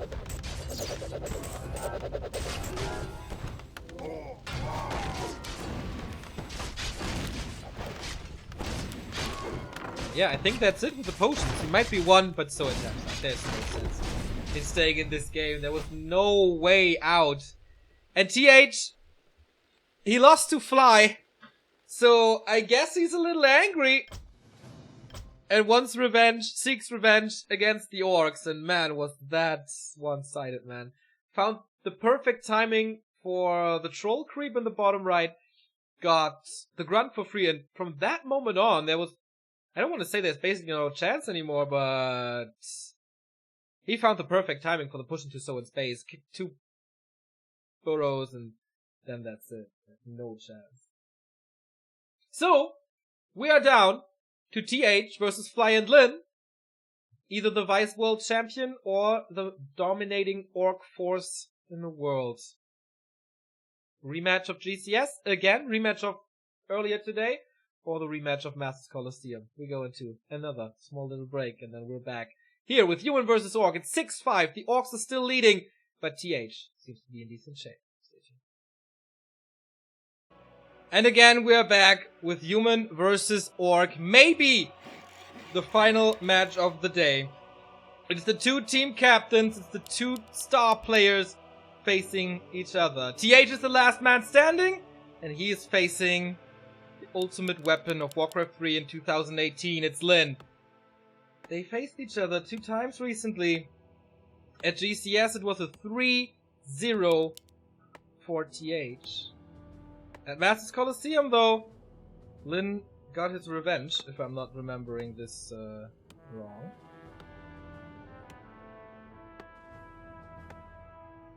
Ah no, Lin defeated my mistake! My mistake! But there was some time when Lin got the revenge. When was it? WGL, I guess. Yeah, WGL. In the quarterfinals, that's what I was remembering. So, once again, Lin has the good orc starting position in the upper left to be able to do the rock golem trick. But TH spawns with a laboratory far away from his opponent, so basically untouchable when it comes to this laboratory creep. Both can be happy about this, I guess. And it starts. If TH loses, the clan war is over. If TH wins, we go into an all-deciding last match of TH versus Fly. Blade Master's not out yet. There we go. He pulls the golem. And then we see what it gets here, but first we have to look into Tome of Experience or not. No, Tome of Knowledge and the Robe of the Magi. Robe of the Magi is amazing. And there's no peasant here to prevent this. Slow on the Blade Master. It's not too great, but alright.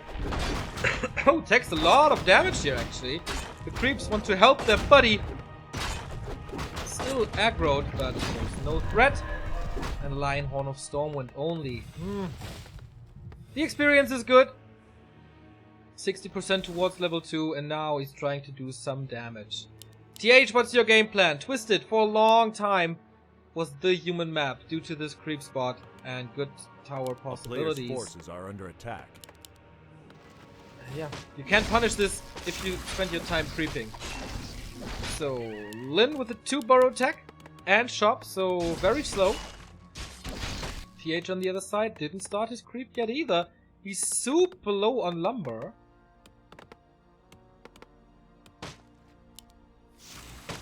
So Lin will have the upper hand. Let's do this.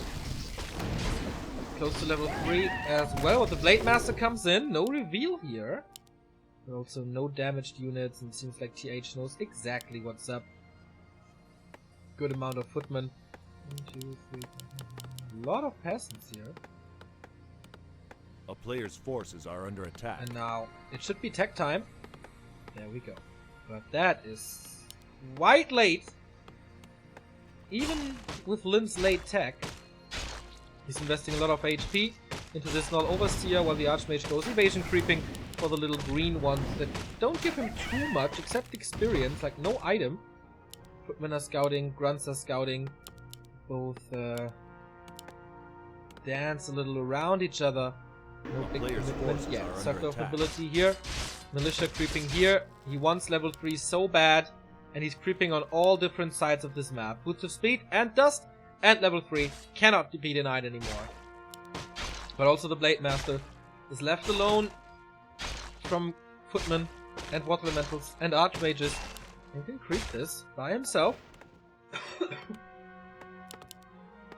T2 check almost done here. A player's forces are under attack. A lot of help went into this creep though, and of course TH, he loves this. And he has a nice surround on this burrow. Basically, no surface for repair. 2 level 2 water elementals. Always this level 2 water elemental push that makes TH so strong. And the Blade Master is nowhere near. Has to go for a staff, I guess, but not even that. And this burrow falls. And with this burrow falling means... Oh, no second hero. He started it last second before the burrow falls. That was really a split second away from playing tier 2 without a tier 2 hero. He's losing a few footmen. Blade Master is cleaning house now, but the damage is still there and he prevents the tier 2 buildings as well. This push again, phenomenally done by TH. He doesn't get it. Okay, so it's only 1 burrow. And a decent amount of experience for the Blade Master as well. Does he want to trap this footman? He sees it now. Not really. He has boots though, and Windwalk, the Archmage. So mean, just going right back in, cancelling this again. Lin has no resource problems at the moment. Player's forces are under but if he wants to build Burrow, Lodge, and Beastery, then he certainly is in problem. Sorry. Then he certainly is in trouble. First experience for the Shadow Hunter, while oh, Archmage has boots as well, so the Blade Master can't really chase. The first Sanctum, or both Sanctums, are earlier than the Beastery, with a Wommel coming. It's not really a lack of lumber, actually. So he could go for the Beastery. Ah, yes, no gold. But then he could cancel the Wommel. Maybe once Headhunters. He sees the Alchemist second. TH's go-to strategy at the moment, as it seems, as he played the same against Fly once and also against Soin. A player's forces are so he made up for this tech deficit by just going for the burrows with tier 2. Easiest trick in the book. But Lin wasn't really prepared for that timing. Display number 1. But plus 10 is quite some damage that he puts on the horse and the old man. Just buying more time for the big caster army that he wants to build, as the Beastery is only coming now. Both Sanctums already up. Slow coming. And so far, I'd say it looks good for TH. Of course, you can always creep a little better. For the Alchemist! What a surround! Hex, surround, kill! And he stays on the level that way. 1 move, Lin back. He can't push, or he shouldn't push to the base without that alchemist, but he can certainly creep tag. Only wants the items and the experience, of course. No real damage coming from there. Potion of Greater Mana. Amazing. Can turn fights around, and that's why it's worth it to take those risks. Archmage is not in the fight, doesn't want to share the same fate as the Alchemist. Everything is slowed. No Dispel. Little miss micro here from this grunt.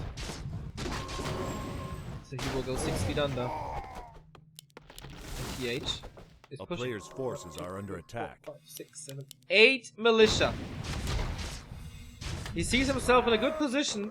Lin going headhunters, Lin going early Kodo. A very good way of defending tower rushes with piercing damage and damage increasement. Oh, he steals both. The stealing magpie of Lin, so strong. But he doesn't have a town portal. He has 300 gold, and the push comes.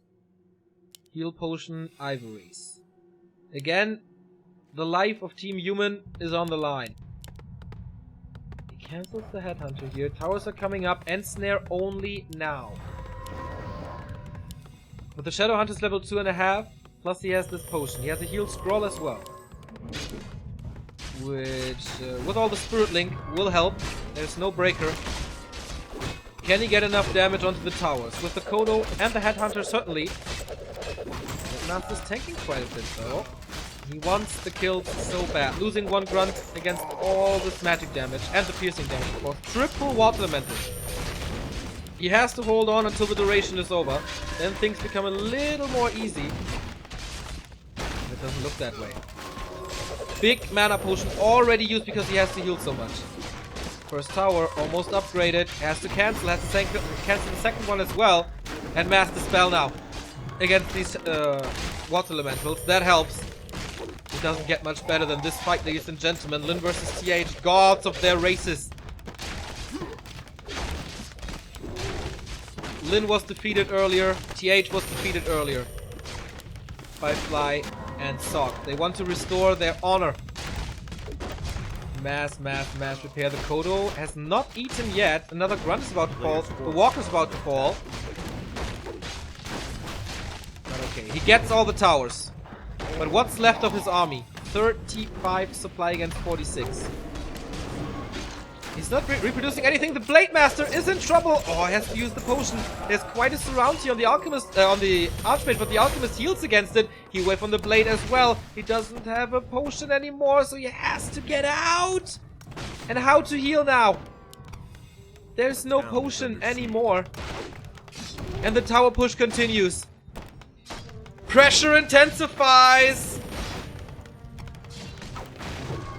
And this was Lin's map choice. The Blade Master is about to fall. Potion again. Must be out of stock now. The shop is still up. But for how much longer? Shadowhunter doesn't use the clarity. But level 3, finally. He saved his mana for that heal wave. But he's in trouble with the towers now. He defended a tower push by Sock before that looked even worse. But he can attack so much with these towers. Shop is gone. Shadowhunter has a clarity though. Blade Master heals, it's close to level 4. Archmage is the same. Only the Alchemist on level 1. But now, this is quite easy for TH to take out the burrows. He only needs this one and then he's supply stuck. Towers are up. 3 of them. He has to go for demolishes, but he can't. Actually, he can. Excuse me. He can't. Double level up as well. Acid Bomb now available. That could wreck the Blade Master, even though he has high armor. 4 towers up. So much meat shield with the passes. And this is all that Lin has. He can't go for more. As the second burrow. Well, not yet. The army of TH is not that big. It's only a few Sorks. He's building a shop in the back and that keeps him alive.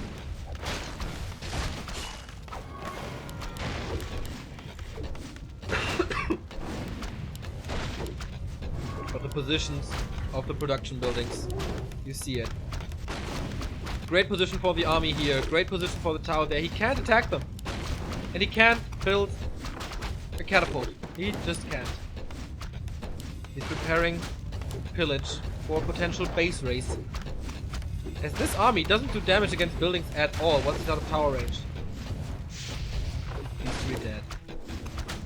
Is there fortification? Not really. Only 2 raiders. Shop is back up. Clarity is running again. Village is done. Gets these drive-bys. The burrows are helping a lot, even killing a sword. And another one. Double kill for Lin. But now acid bomb coming. And the barracks is falling as well. Lin got the burrow back up, but he still can't get a catapult out. And that's the major difference compared to the game against Sok, where he had 2 catapults at the same time. Oh, even keeps this water elemental alive to not feed any further.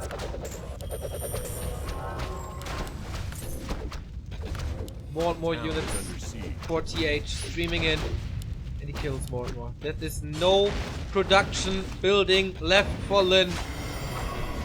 He has to go for Hail Marys, but against Acid Bomb, how? The units are melting. Even the first breakers are coming in to steal the Spirit Link. There is a town portal, and there's more heal wave. Lin is fighting with everything he has. But he has to move into tower range. GG! Second win by TH in a row, and we go full distance. Lin has a used day here. Not winning one of his series. 1-2 against Sok, and now defeated by TH, which is of course no shame. If you can get defeated by a human player, then it certainly is TH, who saves the honor for the human team here today, alongside Sok. Yeah, this is 6-6. Who would have thought? After demolishing Night Elf yesterday, Orc struggles to win this clan war against Human. And we have one more match for you. It's the game that started this clan war, and it's the game that ends this clan war. Fly versus TH. One more. Stay tuned. Welcome to the decision in Race War Day 3. Orc versus Human have battled until the last possible match. We haven't seen that before. The humans were defeated by Undead 6-4. The Night Elves were defeated by Orc 8-1. But now it's one match deciding the entire clan war, and it's Fly versus TH. We had this game as the opener to this clan war, and TH won the first map, but then Fly stroked back twice on Amazonia and Last Refuge. We start on a map, or we go into a map that we haven't seen today. Ancient Isle it is. Fly versus TH here. China versus China, 2 former world champions. Is Fly still in shape? Or is he in shape of yesterday, where he lost his heroes 3 times in one game? We will see. TH seemed unbeatable versus Soin. TH seemed unbeatable versus Lin. Not versus Fly today. Let's see. In the bottom right, the 3-axe with a late hero, with a tavern build. Is it a Fire Lord tower push right from the bat to decide this game? Or does he come up with something new? We have again a Farseer, the hero that killed TH twice earlier today. He didn't expect this, but as I said, if you go 1 burrow, no barracks, no shop tech, then this can be punished incredibly hard. And it looks like a build order win for TH so far. There's a lumber mill. It's gonna be a Fire Lord most likely. We haven't seen a Fire Lord first in the entire clan war. Sok played 1 second, but that's about it. And it was such a strong strategy by the humans for many, many, many months.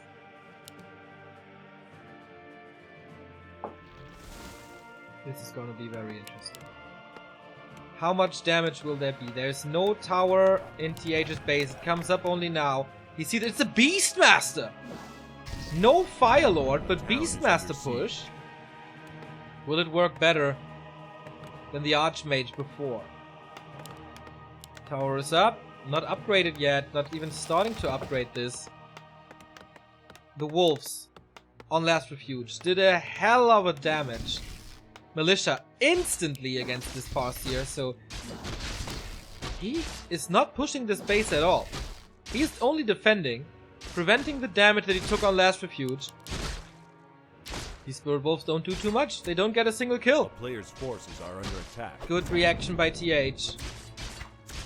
With Full Beast, of course, you can summon them more often. They're not as game deciding as Lava Spawns are. But they're also good against Wyvern, if Fly decides to go for Wyvern. Tier 2 tech, 60% done already, 3 minutes 15 in. Of course, he has to invest into this Lumber Mill, or he wanted to invest into this Lumber Mill. He has to invest into the Scout Tower. And the harass of the Farseer continues, but TH is reacting so much better than in game 2 and 3. Even got a little bit of experience from this. Fly didn't resummon them. Very, very rare to see a Farseer from Fly. So the creeps. Experience goes to the creeps, or into oblivion, I guess. Oh, what's resummoned? So can he get the last two with the lightning bolts? He's trying to right click the Beastmaster. TH got it last second, and I think that this time the Ring of Protection against the Wolf is actually good. And it should be an overwhelming mass of units here for TH, but more experience for the Farseer, the first one actually. Beastmaster is close to level 2, almost getting this around here. Could have been the end, but he gets the brunt. Oh boy, he's trying to fight out, but he's only going for the Beastmaster with his Ring of Protection. It is a lot of damage. The grunt falls, but will the Beastmaster fall as well? Falls to do a town level up, saves him for now. Lightning bolts are coming and he kills them! Level 2 Beastmaster falls. TH with a mistake that usually Fly does all the time. And he kills another footman. Grunt versus hero trade. Oh no. The humans are burying their face in their hands, I can only imagine. This will take some time. The attack is late. Super late. Tier 2 is already done. TC is coming. We have seen Chain Wave, Shockwave combo before. And it was devastating. On Amazonia. One more kill and it's level 2. Ooh. What an opening to this game once again!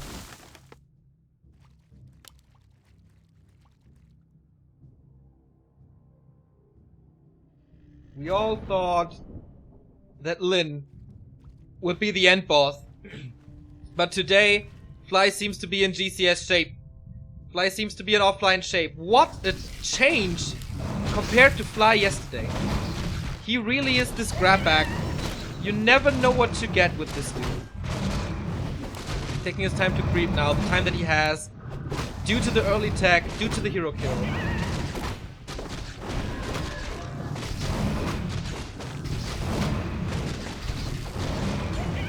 Letting it die is cheaper than the town portal, true. But experience, you can't pay experience and you can't pay time. Beastmaster is back, yeah. I mean, it's okay because he didn't have a shop. He couldn't heal him up anyway. So I understand the reason to let him die. Players' forces are under attack. But this is so much map control. Sobi Mask should be given to the Farseer. He's taking out the mercenary camp. He's taking out the shop. 36 supply for Raider Walker. And what do you do with the Beastmaster against Orc? He gets level 3 now, investing a lot, a lot of HP. Archmage second. But this Book of the Dead can change everything. Another kill. He didn't see the Book of the Dead. And it's again the Achilles heel of every orc base. Burrows. With summons. He's there for the repair. He didn't expect this. He totally did not expect this. Look at the damage. And all of a sudden, with one risky creep spot, TH is back in this game. Is there a walker with the spell? Nope. He's on initiate. No repair here. Shockwave against the summons. But there's no repair. Not enough repair at least. Ah, there was a dispel, right? At least a little bit. Can he keep this up? He needs to keep this up. So close. But it stays up. And he blocks him! Oh no! What a Gosu move! Fly, you genius! Forcing the town portal with a peon block. So rare that orcs or humans put a peon out of their gold line to do something useful with it. And this was maybe a clan war winning move by Fly.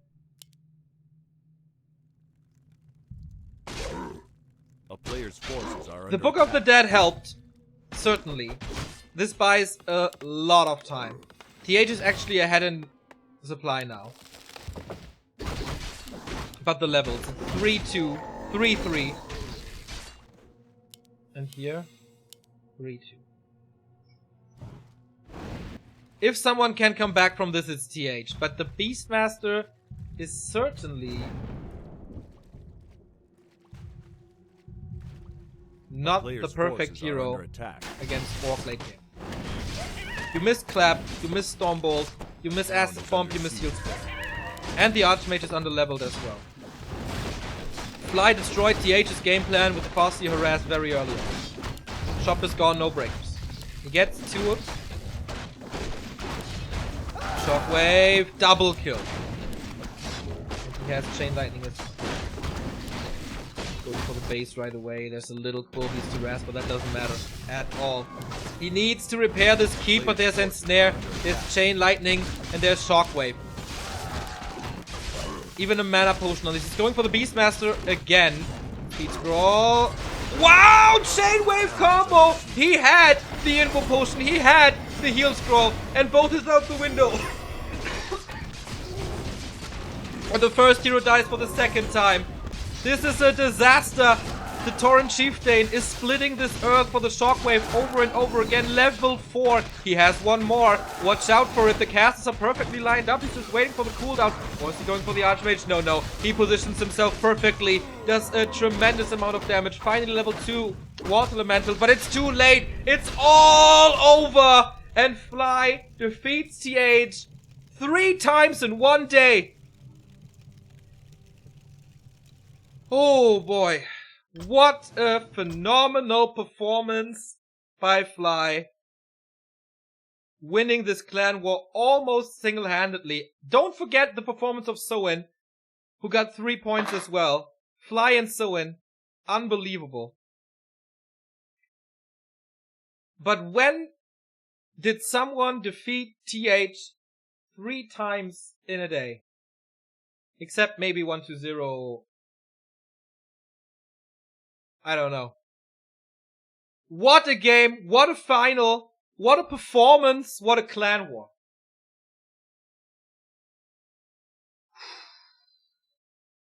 Good performance by the human team, Sok especially, and TH of course winning 2 maps. But the MVPs are Orcs, and they are Soin and Fly.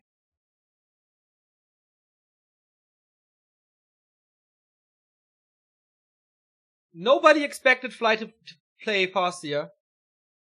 Seriously, no one. And it worked like a charm. Fantastic. The best clan war so far. And we're at halftime now. Orcs now with 8 points taking the lead. Human -3. Still far ahead from Team Night Elf. They will play tomorrow. Team Human and Team Night Elf. Remo is gonna join me as well. On Saturday, we have Night Elf versus Undead, and the main event on Sunday with Team Orc versus Team Undead. You can rewatch all the results on Liquipedia. If you type !grid, I'm gonna go for a re-stream here, or a rerun here on this very channel. So if you missed some matches, you can catch up or wait until the YouTube release, which will be late at night because the YouTube servers are kind of buggy at the moment and it takes forever to transcode them into HD. Whoa. Orc still super strong, Orc still with the lead, but that was just greatness here. I hope you all enjoyed it as much as I did. I had a blast today. Fuck my throat. Oh, that sounds bad. My throat is still hurt, but I had to scream like I did. Just overwhelming emotions here seeing this. And this is what Warcraft is all about. Sometimes some people switch things up, and then there's greatness. If you like us and if you want to tune in more often, you can follow us on social media, Facebook and Twitter. Yeah, I know, that comment was so bad. Facebook, Twitter, Instagram. You can also follow, join our Discord where we post everything and chat a little with you. Very interactive, very cool. If you missed some games and want to rewatch it, youtube.com/backtowarcraft is your address. And if you want to support us, if you want to keep this channel going and growing, feel free to support us with a little donation via PayPal, credit card, or cryptocurrency, or buy our merchandise via Twitch alerts or stream alerts. You can also sub here at Twitch. We're getting close to the 700. And that's absolutely fantastic. Thanks for the 1,600 viewers that tuned in the middle of the week, in the middle of the day. And yeah, check out all the links underneath the stream, ways to support us, etc., etc. That was a great day. And hopefully it's just getting better from here with the 3 clan wars that are to come. That's it from me. Here are the donuts. Goodbye routine as always. Watch Warcraft, support Warcraft. It's the best game in the world. Thank you very much for tuning in and see you tomorrow.